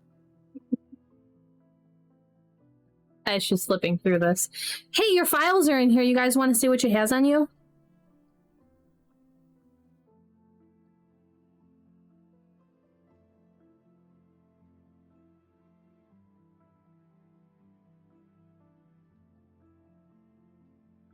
Yeah. Kind of. Hand. Rose hers. Okay. I'll take Rose a will- look at mine too. Rose will get up and walk over to the filing cabinet with the file. That way, if she needs to stick it away real quick, she can. And Edgar his. So Edgar's is pretty easy. Edgar's has entire military service where he was afterward the entire way. The personality says very simple motivations, very easy to command. Tell him to do something, usually just does it without too much resistance. Simple.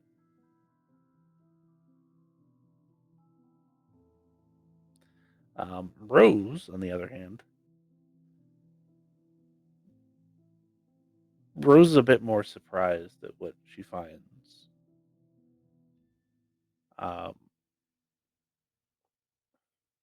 Finds that Miss Nichols knows her mother's name.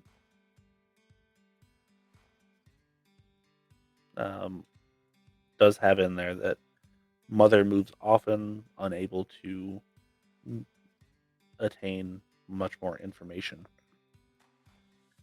Potential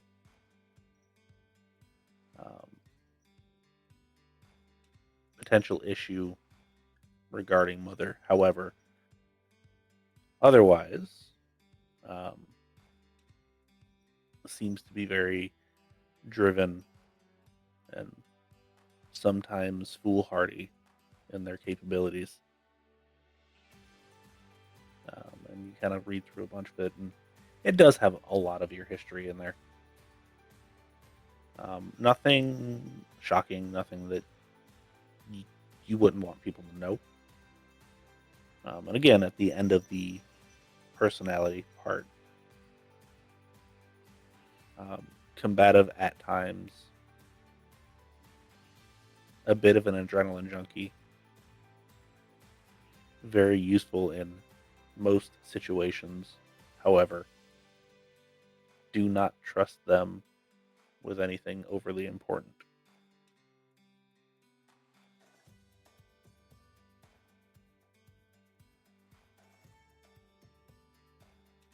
Can I get everybody to give me a wits and awareness, please?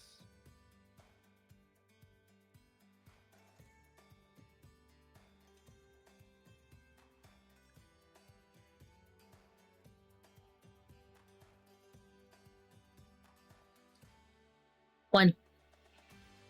Burn to willpower for 4. Okay. Oh, I'm sorry. 2. 1 was hidden. Okay. I'm also burning willpower to reroll. Give me just a sec here. Okay. That is going to be 6. Okay. So Gladys doesn't necessarily hear anything. And Edgar will hear something before the door opens. However, Rose, you hear, "Yes, ma'am, they're inside. They told them just wait a minute and they'll be right back. Or you'll be right back." And that's about 15 seconds before the door opens. Shove it back in and shut it. Okay. Lean against the wall. So you did this without telling the rest of us while Edgar and Gladys are still holding theirs. Okay. I had 15 seconds. Nope, that's fine. Okay, taking cue from that, what are you two going to do? Stand there holding it. Okay.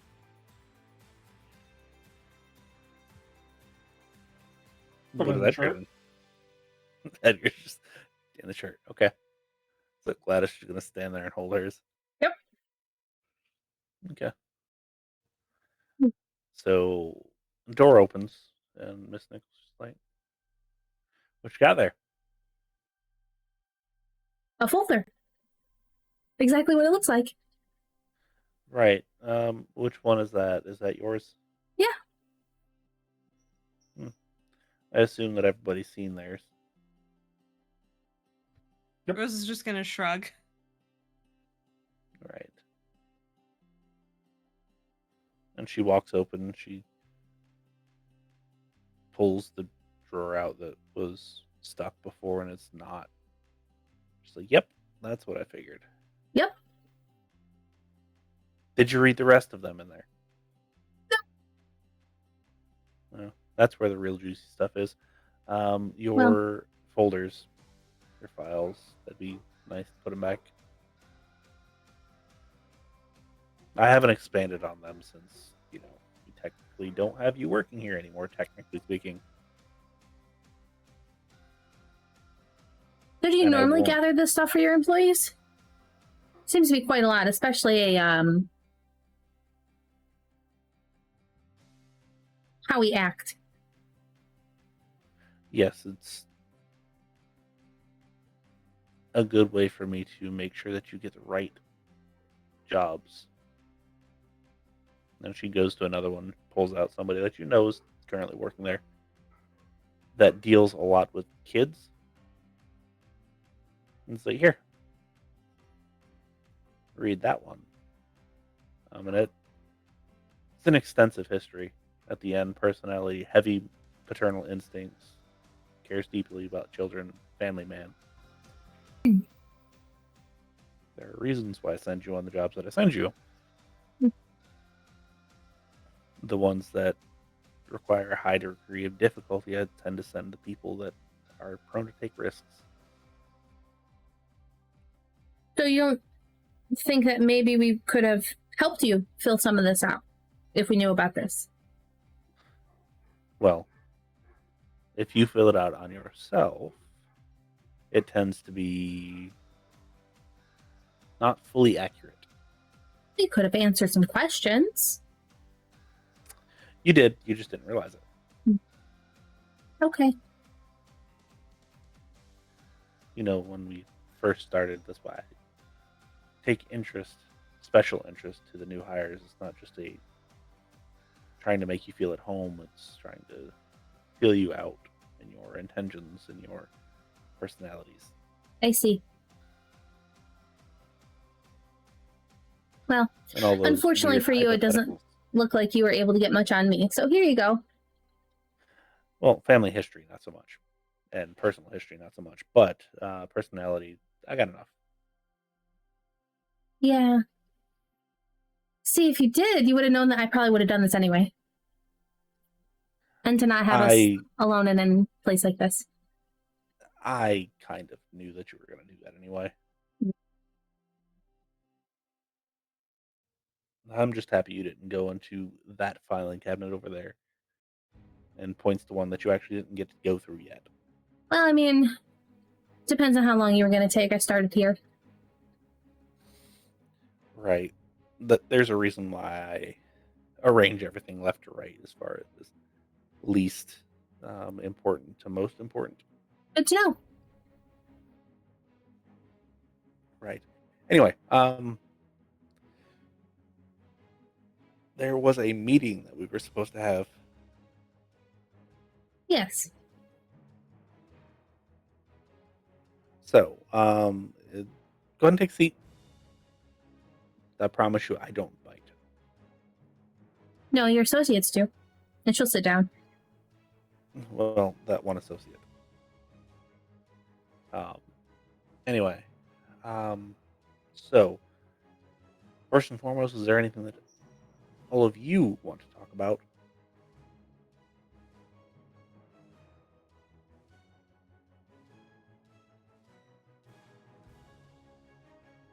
So we don't work for you, technically. So I'm sure you would have no problem with us potentially taking another contract alongside, right? No, technically speaking, you are an independent contractor that occasionally I contact to do special jobs. So you can do whatever it is that you so see fit. Okay.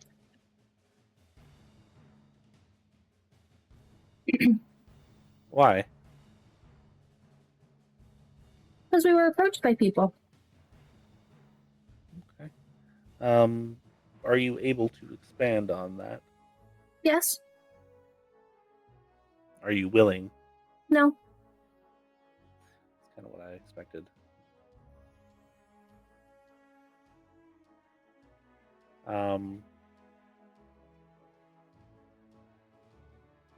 That's fair. I assume that the nature of these jobs are in relation to certain things that you've had to take care of recently for me. Yeah, they fall in the same line. Okay. Well, if that is the case, you are qualified, and if they ask for references, I will be happy to give you one. Good to know.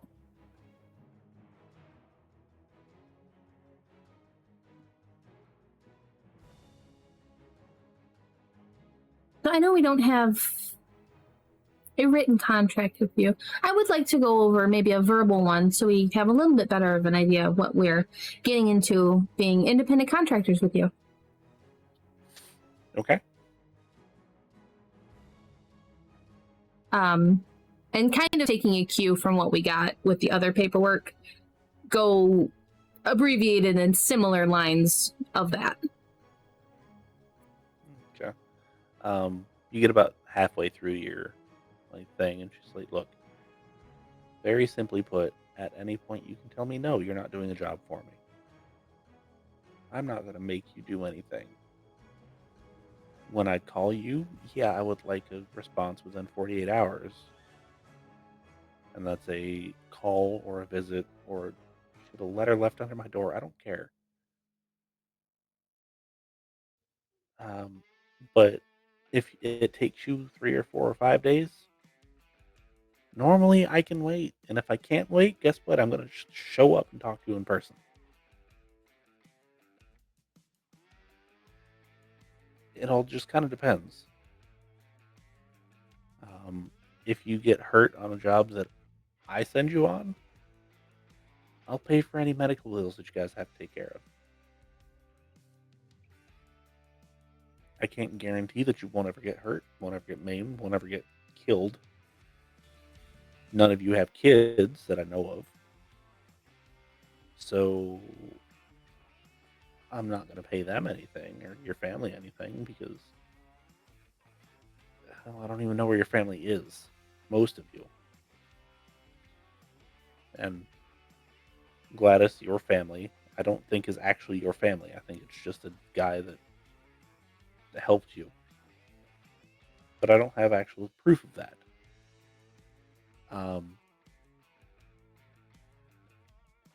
So, like, that isn't necessarily something that we got to go over here. Our contract is very, very, very basic. I ask you to do something. If you want to do it, you do it. If you don't want to do it, you say no, and you walk away. You don't have to do everything I ask you to do. But I'm also going to send you on things that, A, I think is going to be interesting to you. I'm not going to send you on the same bullcrap every single time because, let's be honest here, after 3 or 4 times of fighting vampires, you're like, no, that's really dangerous. I'm not going to do it. Unless if there's extenuating circumstances that might bring you in at a personal level.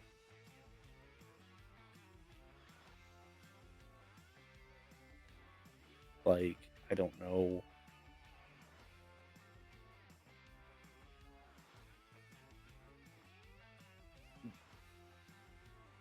Obviously, like I said, all of your family, I don't know where they are. I don't really care. Your personal stuff is your personal stuff. But say, Gladys, you had a brother and the vampire was holding them hostage for whatever stupid reason. I would call you in specifically because I would want you to be able to take care of it yourself. I'm not going to do it for you. If there's a personal drive, personal connection there, I'll ask you. Otherwise, you're free to do whatever it is that you want to do under your own terms.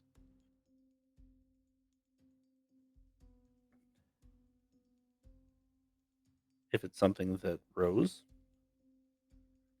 might seem like you can get some stuff off of, some special stuff, kind of like that thing that you brought back from Washington,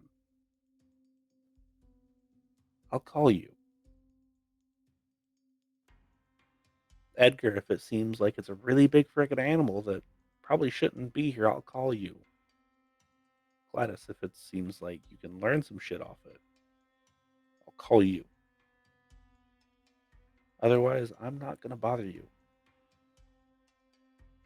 Say what you want about me and say that I'm conspiring with the enemy or whatever it is. It's not conspiring, it's just understanding where the line needs to be drawn at times to not stop breathing.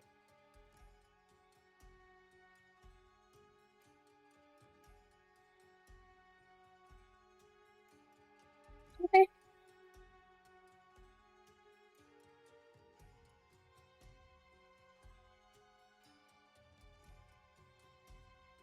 And pay, that's 100% negotiable.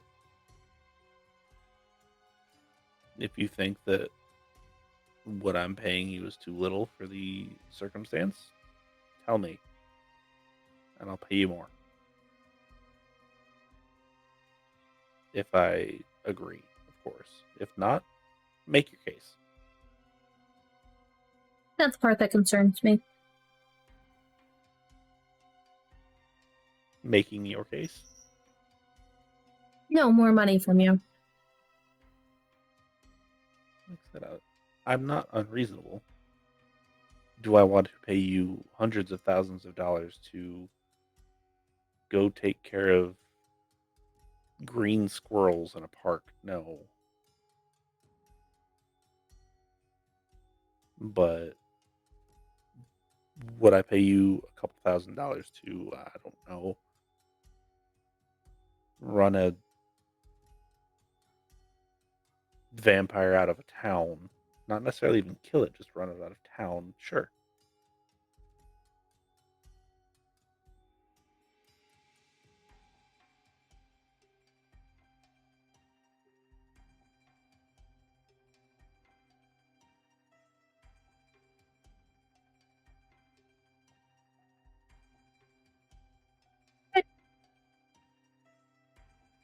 So, are there any questions about any of that?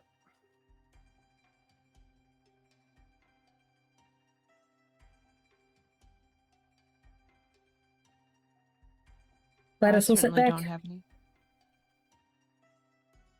I certainly don't have any. If in the event we were to discontinue working with you, would there be any issues? We don't have a written contract, and that's the reason why we don't have a written contract. Makes it to where both of us can go our separate ways anytime we want. Anytime we see it to be advantageous for ourselves. I owe you nothing, you owe me nothing.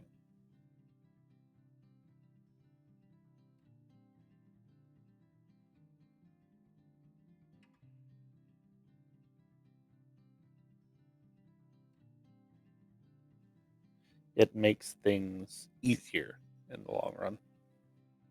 Right.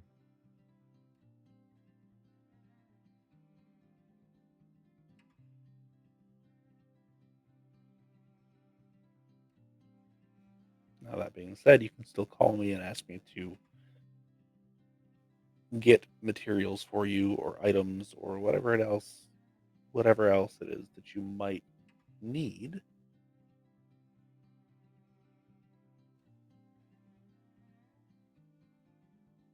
But the chances of you actually doing that probably aren't super high.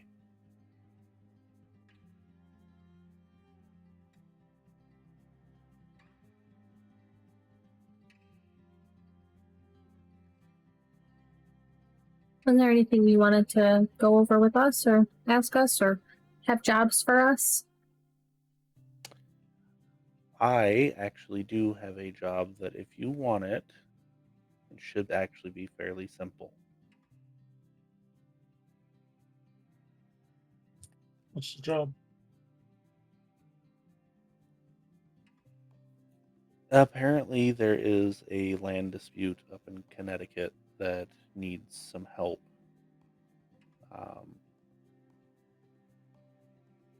Apparently, somebody was injured over it. Surveyors don't have any record of it, and that we just need somebody to go find the old deed, but it's somewhere in an old house on the property. It's the person that contacted me was one Savona Greshaw, I think is what they said. And that's Svona.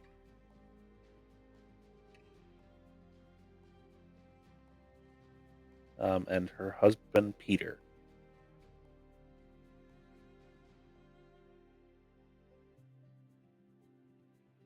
Any more information you have on that?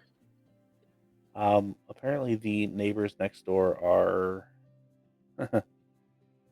under their specific quotations, less than friendly.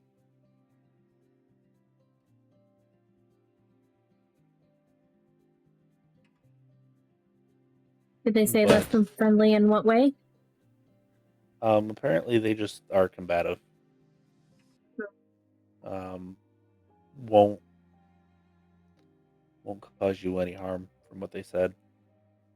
However, Which means they will. right. Well, they did say that if they go on their land or the disputed land, then fists will be thrown, but anybody else, they're allowed to come and go as they so see fit to try to smooth the stuff out. Okay, so the question I have about this is, if it's as simple as walking into an old house and finding the paper, why hasn't anyone done it yet? Is it just like missing, or is this like haunted? Yeah, why did Well, they contact apparently, you? I don't know. I'll be honest with you, it's a bit odd, but apparently it is out in the middle of nowhere in the woods. It is rather remote, especially for Connecticut. It's about 45 minutes north of the naval base in New Haven. It's almost Massachusetts, not quite though. Like I said, just kind of out in the middle of nowhere. And apparently they've asked local companies to come out and look, and most have said no. I told them I will ask. They've offered $10,000 per person to come out. That Apparently they're- seems like a suspicious amount. Right. That's why I said I would ask. I wouldn't go up there unarmed if you want to go, but it's up to you. It's gonna be out in the middle of nowhere. Gladys, it's a good thing you picked up some books on werewolves. They're gonna be Yeah. anywhere. That's where they'd be. Yeah, we'll make sure to bring the silver. Right. I got a lead on that. I'll keep looking. Apparently Worst comes it's to worst, not- I can probably source some too, or put you in contact with people that can. apparently it's not super pressing. They would like it to be resolved as soon as possible for obvious reasons, but it's not like you have to get on a plane tomorrow and go up there. I'd rather drive. Right. You can take your time, see the sights, stop at the beach, do all sorts of fun things on the way up. I think we'll talk about it and let you know soon if we're going to take it. Okay. Yeah, please do. I'll get you in contact with them when they either way.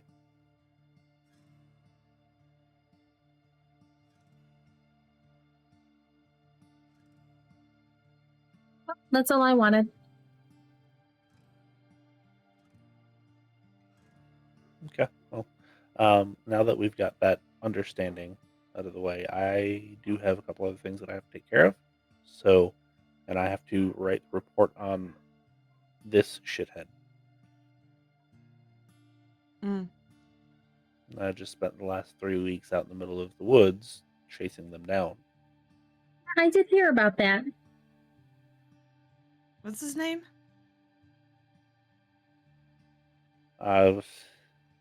John Stockton. Gotcha. I don't think I've heard of him. Yeah. Low life criminal. It's fine.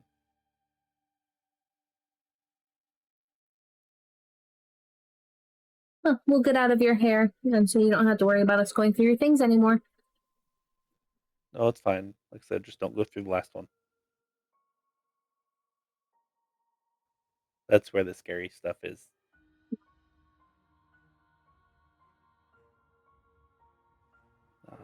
And you are free to go. Yep. Head back to the garage.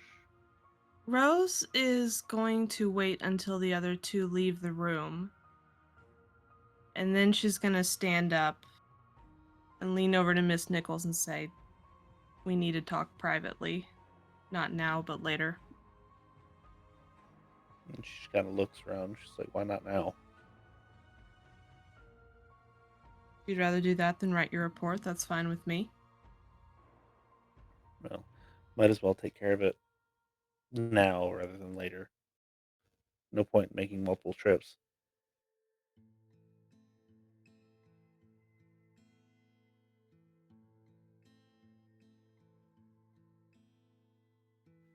So, what would you like to talk about?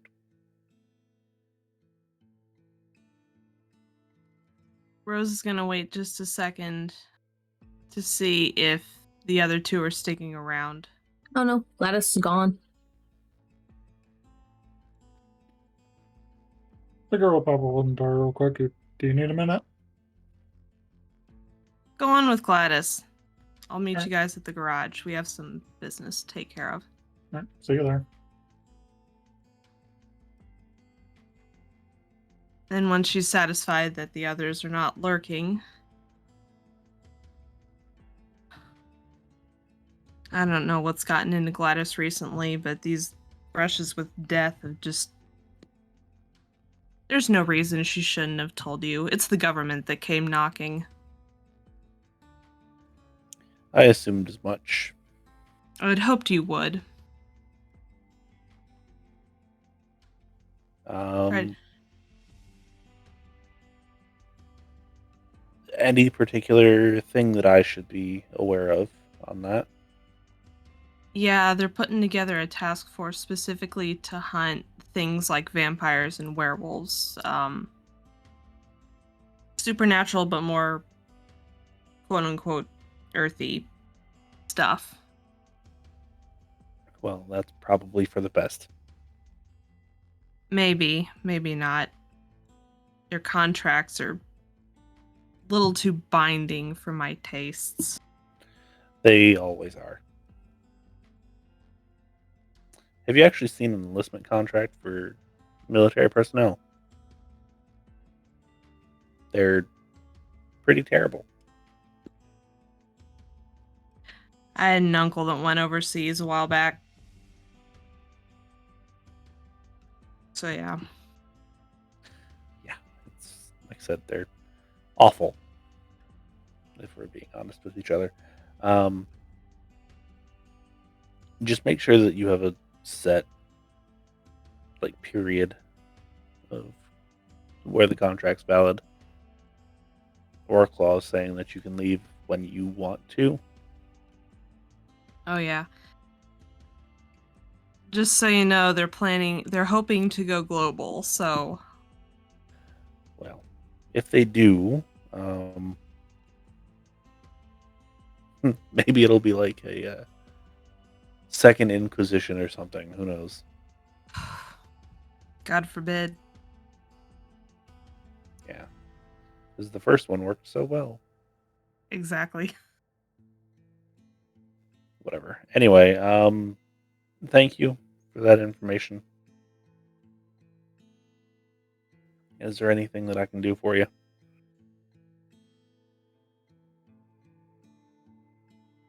Just...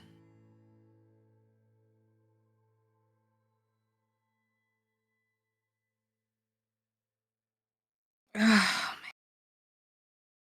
I don't know, maybe it's safe to talk to you, but... Our mutual friend made his presence known to me shortly after you gave us the bones. Okay. Who's... I assume that you aren't under their direct contract. No, they can't do that to me. Very unsettling though. Like, more so than I was expecting. Oh yeah, he's ugly. I was thinking decrepit, but sure. Tomato, tomato. Potato, tomato. Close enough.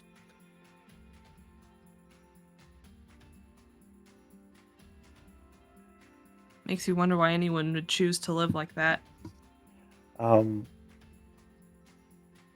Choose is a word.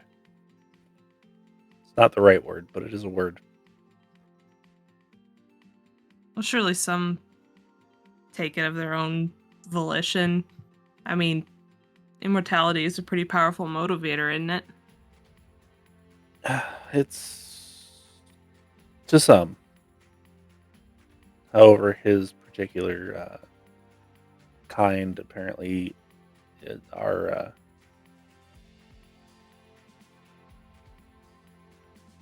obsessed with a very specific part of life. Let's put it that way. And as such, reflect it. There are others that I don't know if you've ever had the misfortune of being a snack for any of them. However, it doesn't hurt. It's rather unsettling to know that there are some that it hurts worse than anything else in the world. To want to be one of them, I don't understand why you would do that. There are some that look horrid, repulsive, and otherwise deformed. I don't know why you'd want to do that. Now, there are some that really don't have a lot of drawbacks. Besides, not being able to see the sun.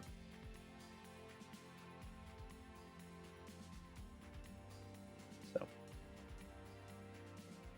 I value being able to wake up each morning and drink my coffee on the front porch in the sunlight.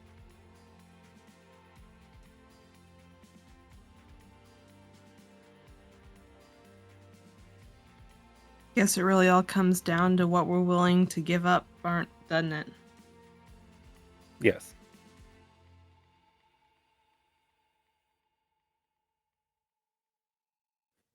And I would venture to make the argument that that's not one of those things that anybody should be willing to give up. If it happens, it happens, but it should not be a choice of a living individual.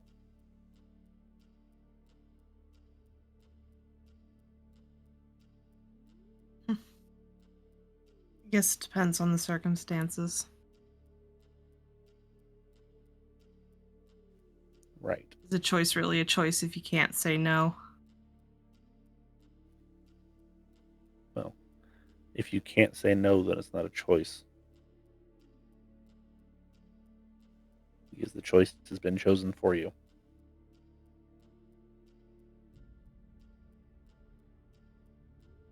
Yeah.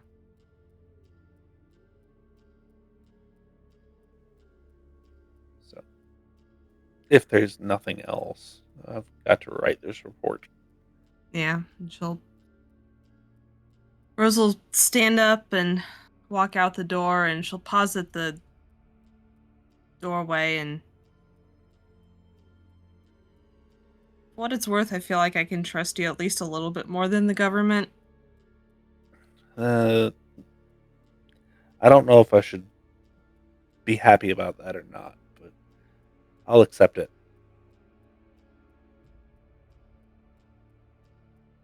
And Rose will just shrug and keep going.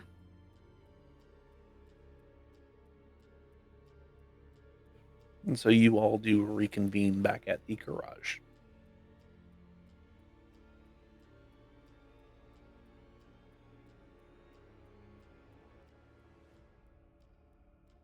Do we want to take it?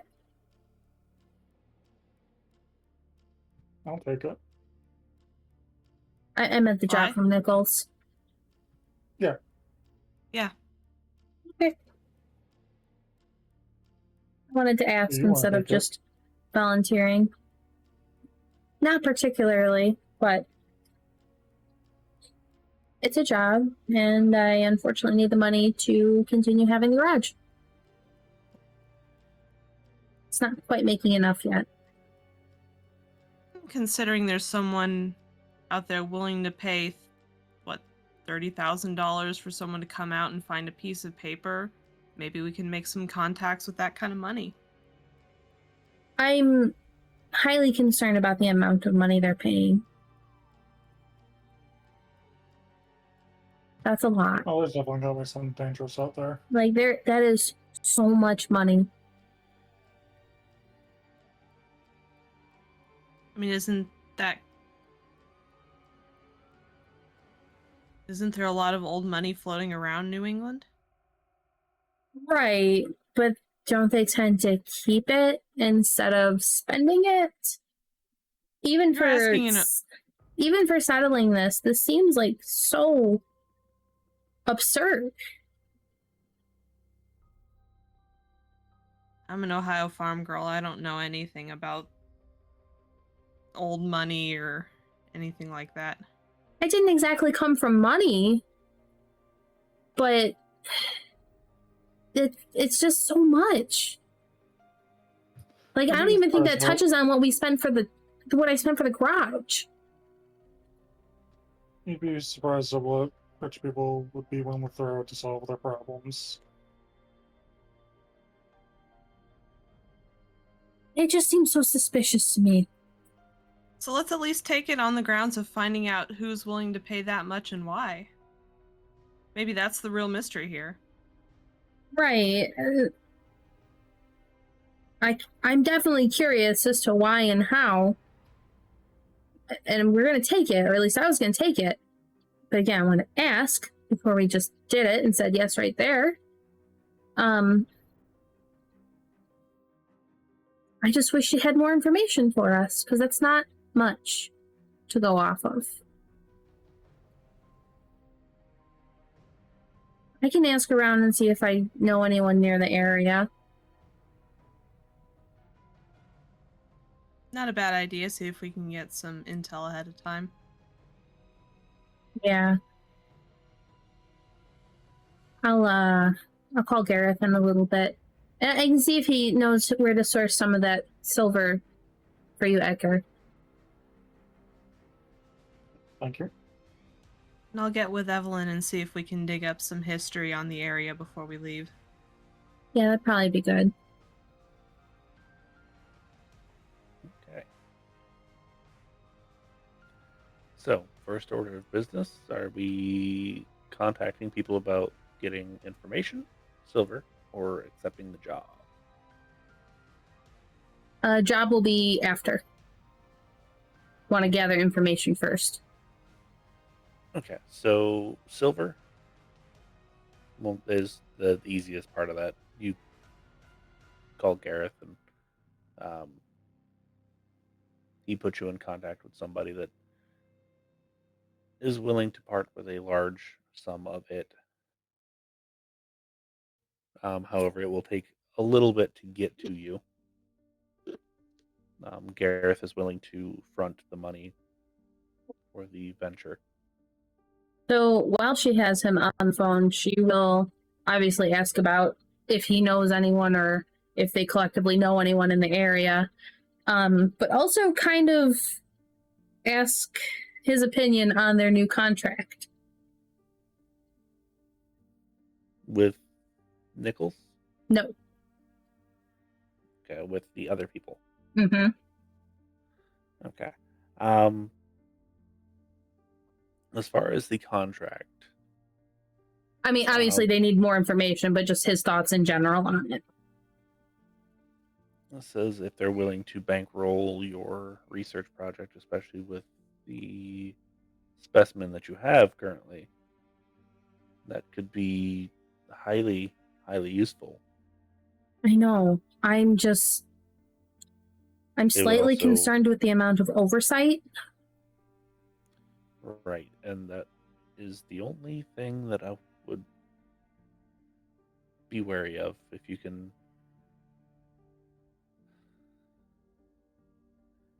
get it written in that you can have your own private research facility, that wouldn't necessarily be the worst thing in the world. Something that they would have to come in and build for you. That way they can't do a whole lot of oversight. It would be, they give you money, they ask you to do things, you do things, they give you a stipend every month.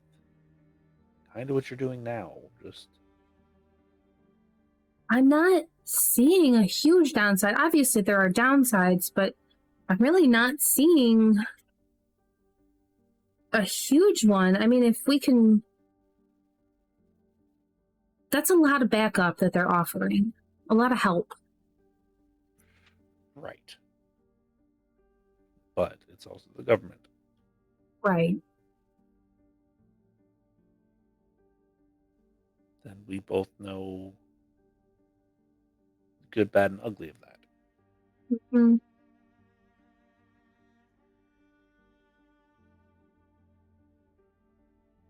I just wanted your opinion on it. If it's going to be something that you enter into, I would highly recommend that all of you do so, rather than one or two of you. Even if it's under the understanding of you're just here to make them happy. You don't have to actually support anything, just say that you will. I'm not sure how Rose is going to. I don't think she is. I'm sure there are motivations that you can find that'll make her do that. I don't know her that well. I don't know either of them that well. Not really. Well,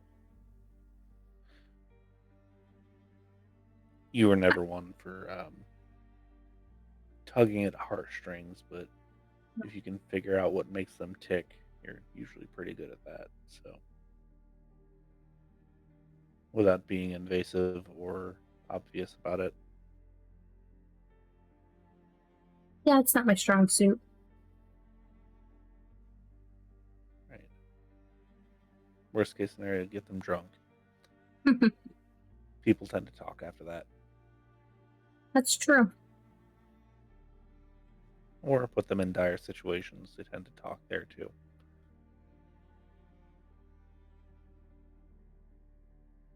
I'm not sure I can do that.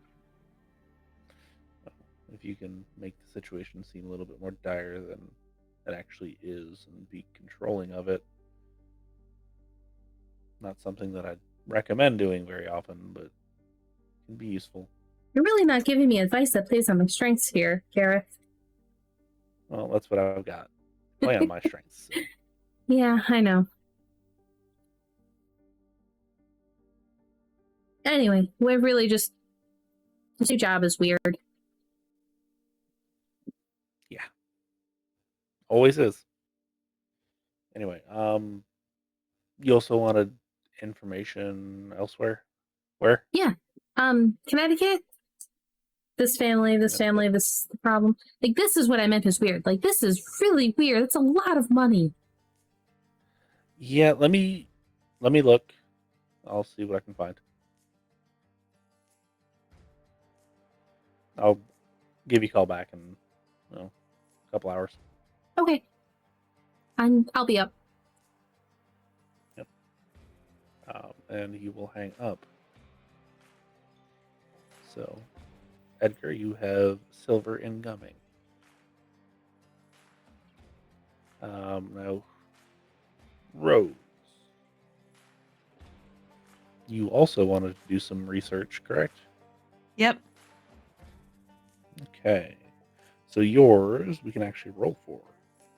What do you think would be applicable? I'm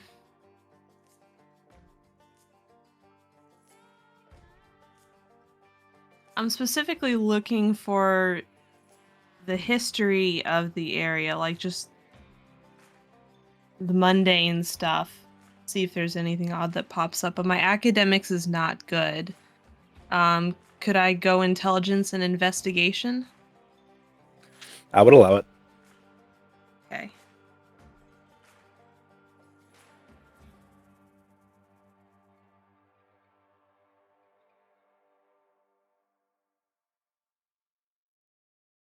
Okay, 3. Okay. So during this particular time period, which is the early 40s, most information like that would be very broad spectrum. You would have some newspaper clippings of certain families that live in the area, like a lot of your oil families would live up that way right now. JP Morgan used to live up that way. A lot of your larger families, larger name families, live up that way. The area in question, you don't get a whole lot about. Um, so that's kind of the negative. But there is definitely potential for very old money up there.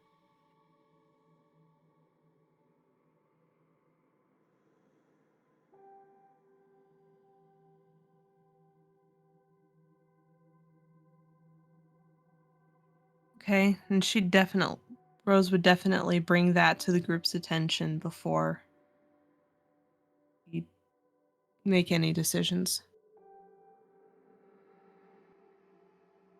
Yeah, I'm just waiting on a call back from Gareth to see if he can find anything out for us. Said it'd be a few hours, but could be anywhere up till tomorrow.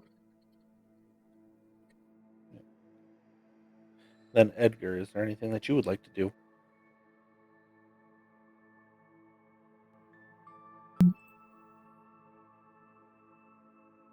No. Okay.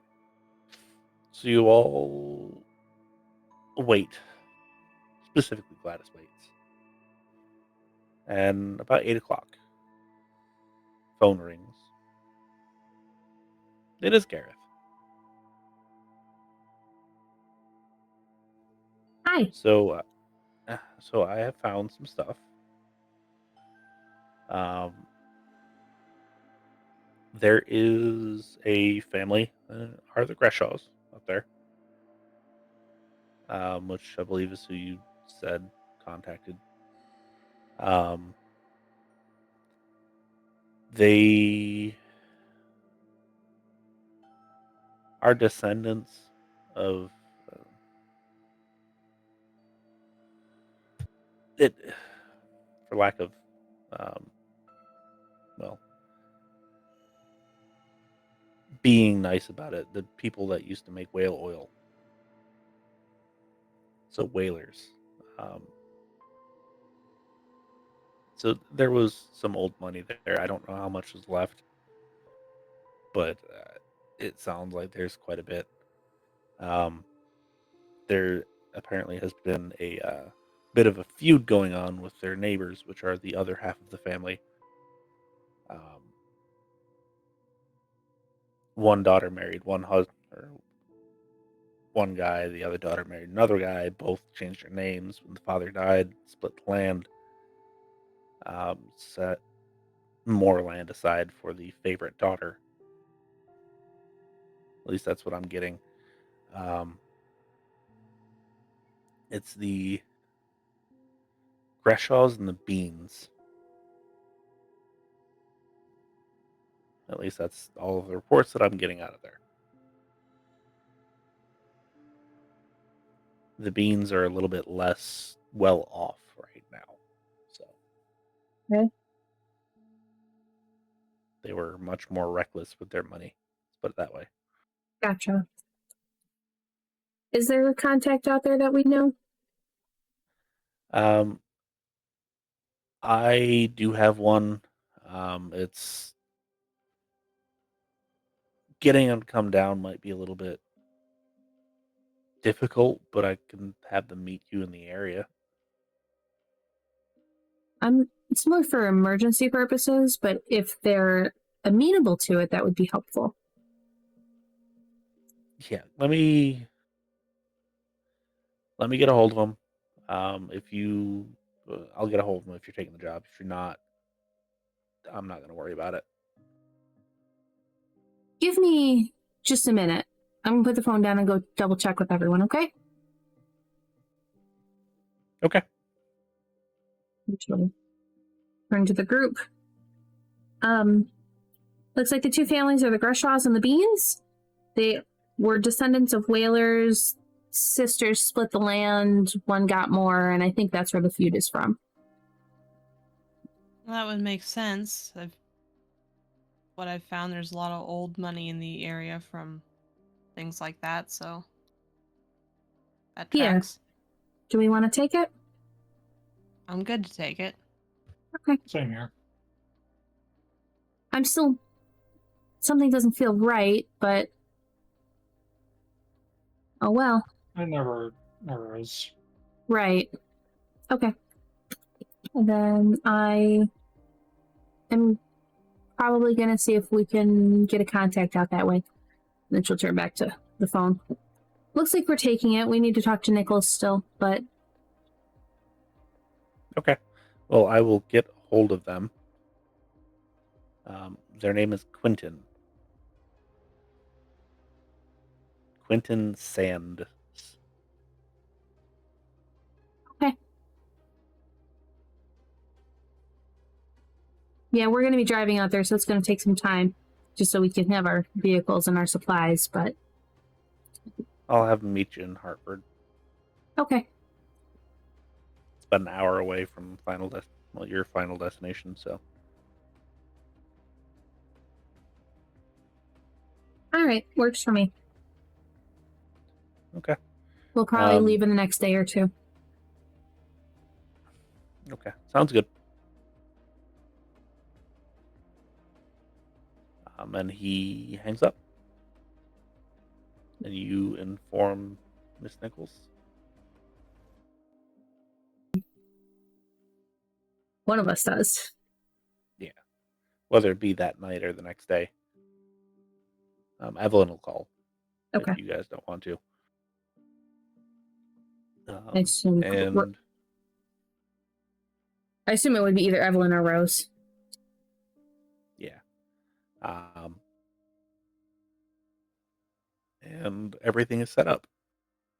You are given travel money by Miss Nichols.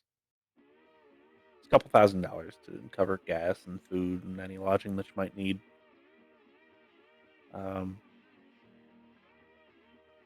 And within a couple days, you pack up and you get going.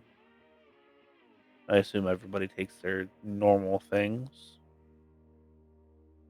Gladys is adding that phone to her grab bag. I assumed as much. Or at least in one of the vehicles, if not directly on her. Edgar is also going to make sure we grab that compass that we got from Washington. Okay.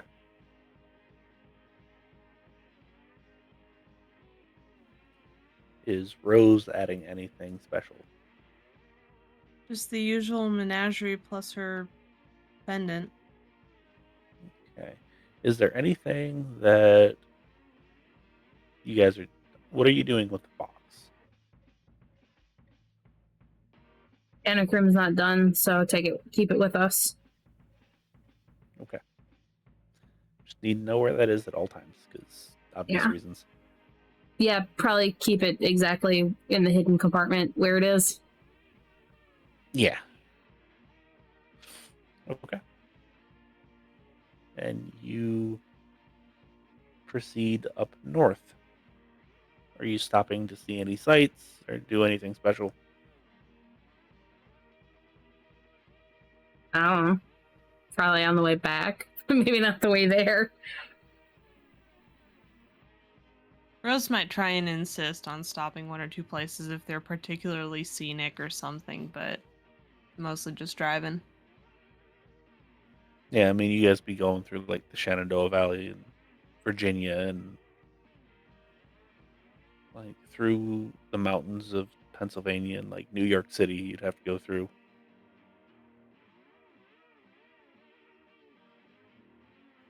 I don't know if any of that sounds good to anybody's characters, but all required stops.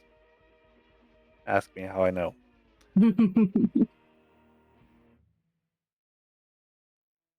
No, I mean Gladys would prefer to not do tourist traps.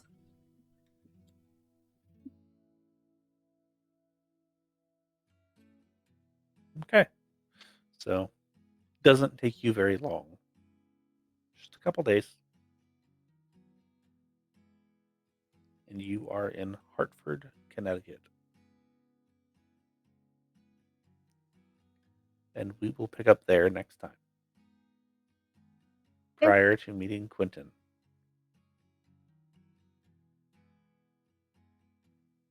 So, some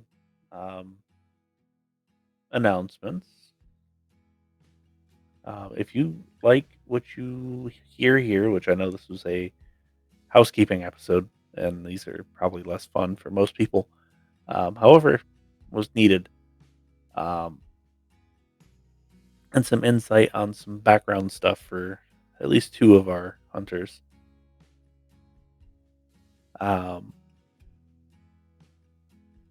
Then you can find us on all of our social medias at Total Party Krit. On there, you can find a link tree, and you can also find a link tree on our Twitch and our YouTube. To find us, find all of the links to everything. Like I said, to Twitch, YouTube, socials, other socials, all of the podcasting places that we may or may not be on, as well as a link to a certain dicelegion.com. Use that link and it'll apply a discount at checkout that if you want new dice, you should probably use, because everybody likes discounts. Nobody likes to pay full price. At least I don't like to pay full price. I don't know if you guys do. I don't have old money like the Greshaw's and the Beans. So, yeah, I like to save money if I can. Spend it on other things. But they have all sorts of things like dice and dice trays and stickers and keychains, and I believe they have clothing on there. Some of which is more funny than others, but most of it is on the more humorous side. Then speaking of money, if you have saved your money and you can't afford it, there's also a link to our Patreon that if you want to help support us monetarily, we'd be happy about it.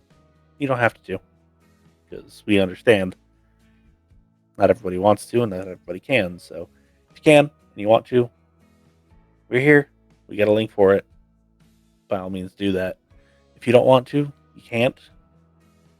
Word of mouth goes a long way. And liking, subscribing, following, comments, and shares go a long way on the electronic side, and on the in-person side, word of mouth goes a really long way. So tell your mom, dad, aunt, uncle, cousin, random guy that helped you become a hunter, whoever it may be,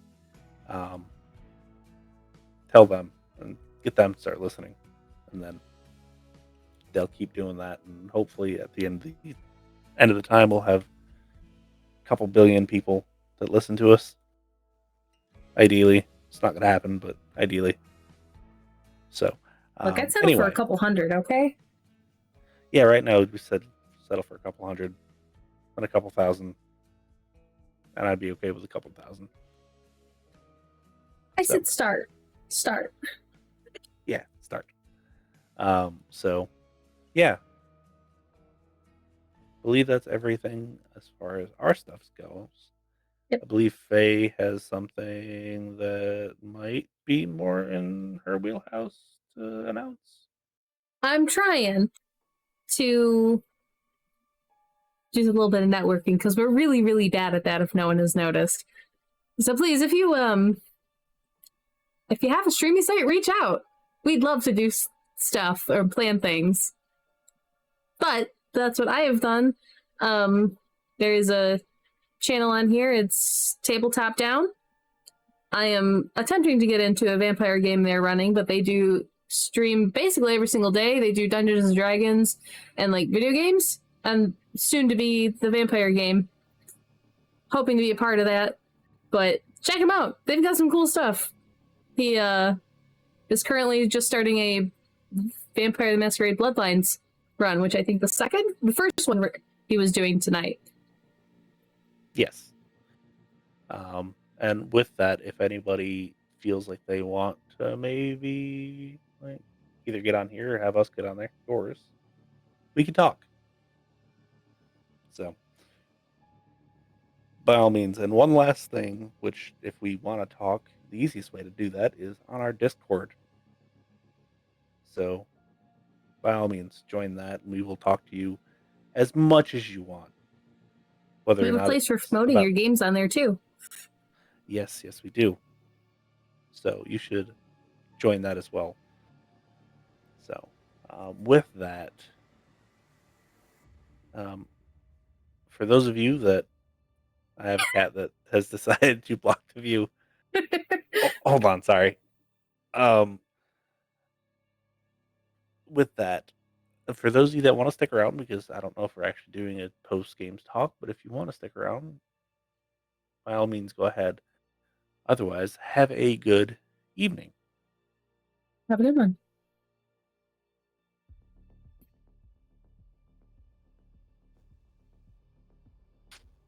So, with that, do you want to have a post-games talk that we record? I mean, maybe a small one. Doesn't have to be anything super long. Yeah, because like I I can said, hang out for a little bit. housekeeping. So, Yeah. not a whole lot to talk about. It's a fun game, though. Yeah. I didn't expect to be so antagonistic towards Nichols, but whatever. It's fine. It's fine.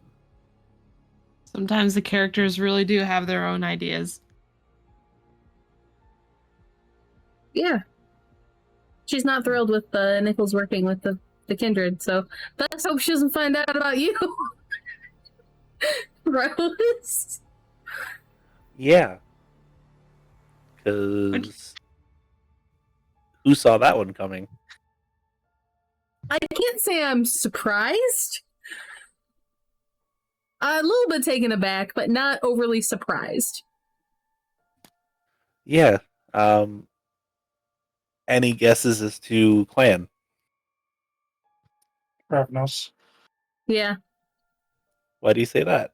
The wandering, the traveling, moving from place to place. Engaging in dangerous activities. And that. And the fact that it was passed on? Yeah. Yeah.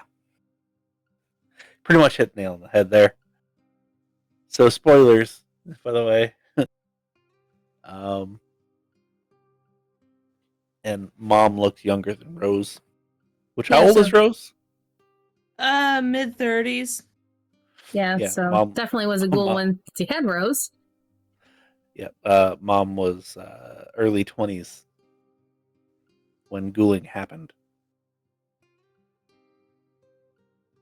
Doesn't even know how old she is anymore. Yep. So it's been a minute. Yes. Yes, it has.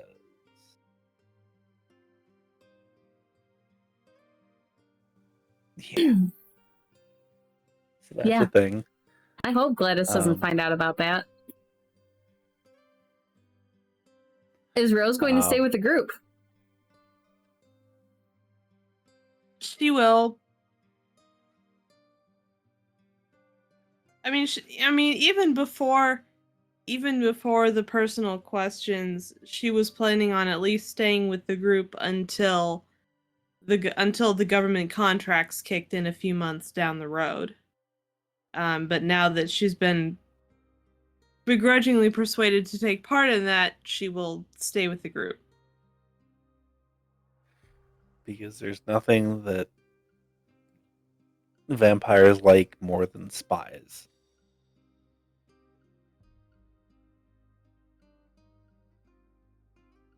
This will be interesting. Yeah.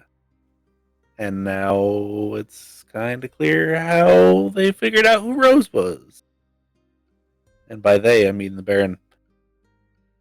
Yeah. Yeah. Still very concerned as to how they knew Gladys, but Gladys doesn't know it.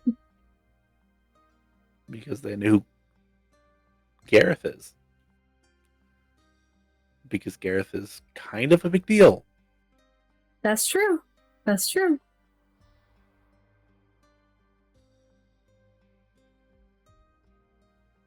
And by proxy, anybody that he deals with is a big deal. Yes. At least at first. Especially now that she's got a shitload of people that she knows. Yep. Cool.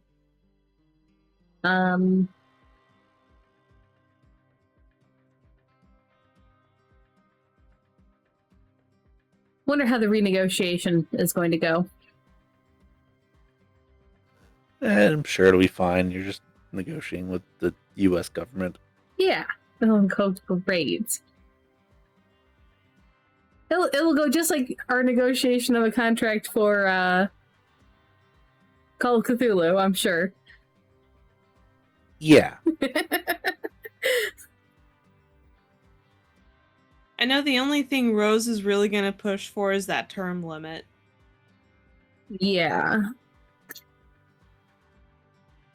Gladys is the term limit, yes, but I think hers is going to be more about the probably intellectual gonna be weird. property Yeah, I figured that'd be your and the pushing research. point.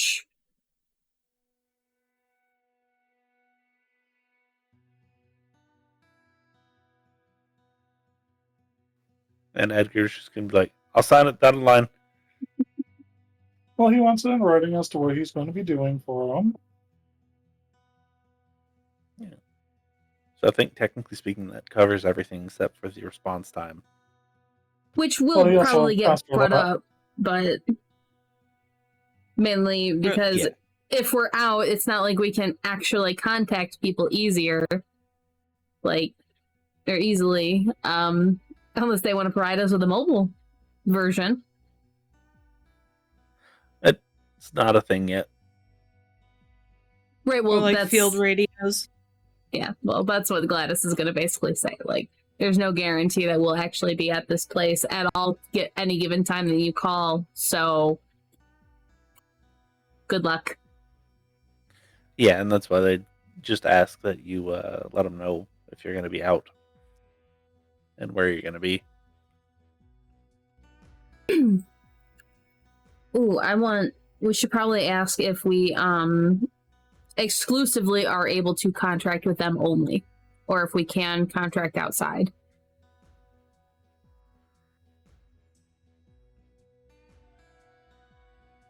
That would probably be a good thing to ask.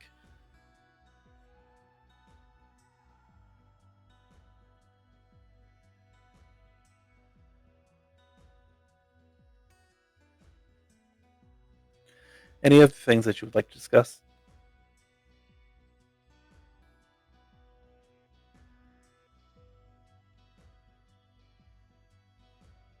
I didn't figure out Gladys's name. Gladys's original name? Yeah. Yeah. I also have to figure out the random Ravnos. Random Because it is Ravnos. not... Yes, because it's not that one. I was gonna say, do you want me to do that? I can do that if you've got other things you need to do.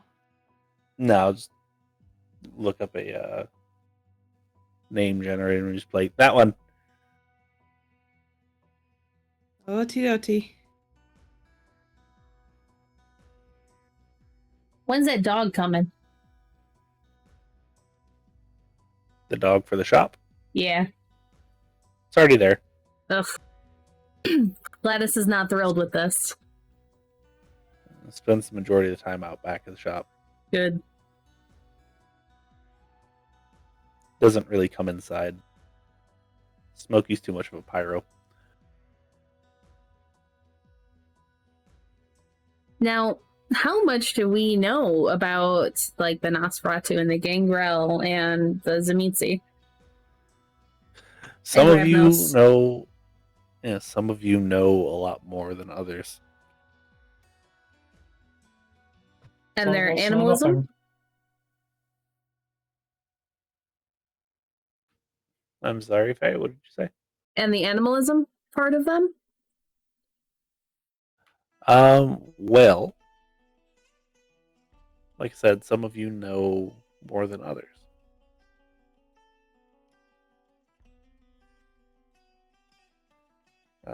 One of you knows a lot about a Ravnos. And I mean a lot about Ravnos. Right. I'm just curious to know if at least Gladys and maybe Rose would know that vampires can talk to animals Right. and see through their eyes sometimes, and, you know, the whole 9 yards, or become them. Rose would definitely know that that's a thing that they can do. Gladys probably knows about Gangrel and that they can do it. Not too far of a leap that others might be able to learn it as well. Right. Okay. The dog would not be allowed in specific areas. I wonder why. The lab and where Gladys does all of her like experiments and stuff, that dog would not be allowed. I mean, that's pretty par for the course even for a normal dog, considering how dangerous some of that equipment in there can be. Right, but she's going to be very clear that Sure. it is not allowed there. Yeah.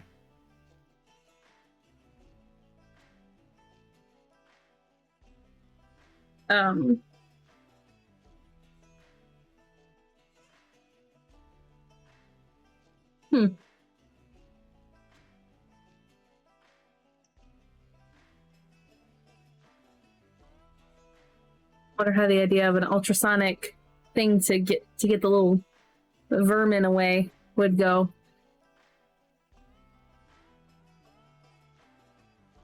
Dog's gonna run away. Hmm? Dog's gonna run away. Right, but I mean to make it. Would that even be possible right now? Right now, not so much.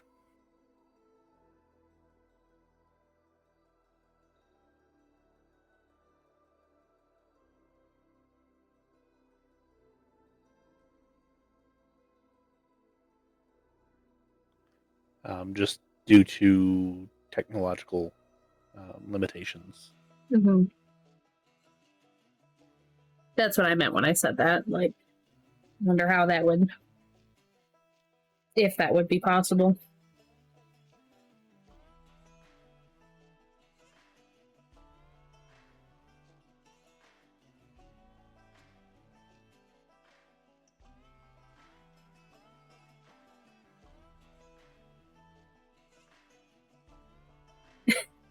Yeah, Gladys might work on converting all her notes into that new language that she knows. That's fair.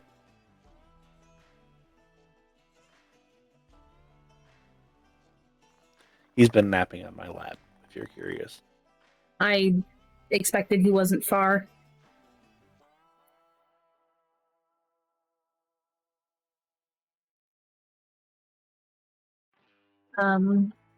Did you guys have anything else? Is there anything we need to go over for Saturday? Because I probably should hop off in a little bit. As far as Saturday, I will talk to you offline about all of that. Okie dokie. Because it That's that. is a pop-up club night, right? Yeah. Yep. Should be fun. Heck yeah. So, yes. With that, I think we are just about done with what we need to talk about post games for our Hunter Chronicles. I think so. So, that being said, everybody have a good night. Remember,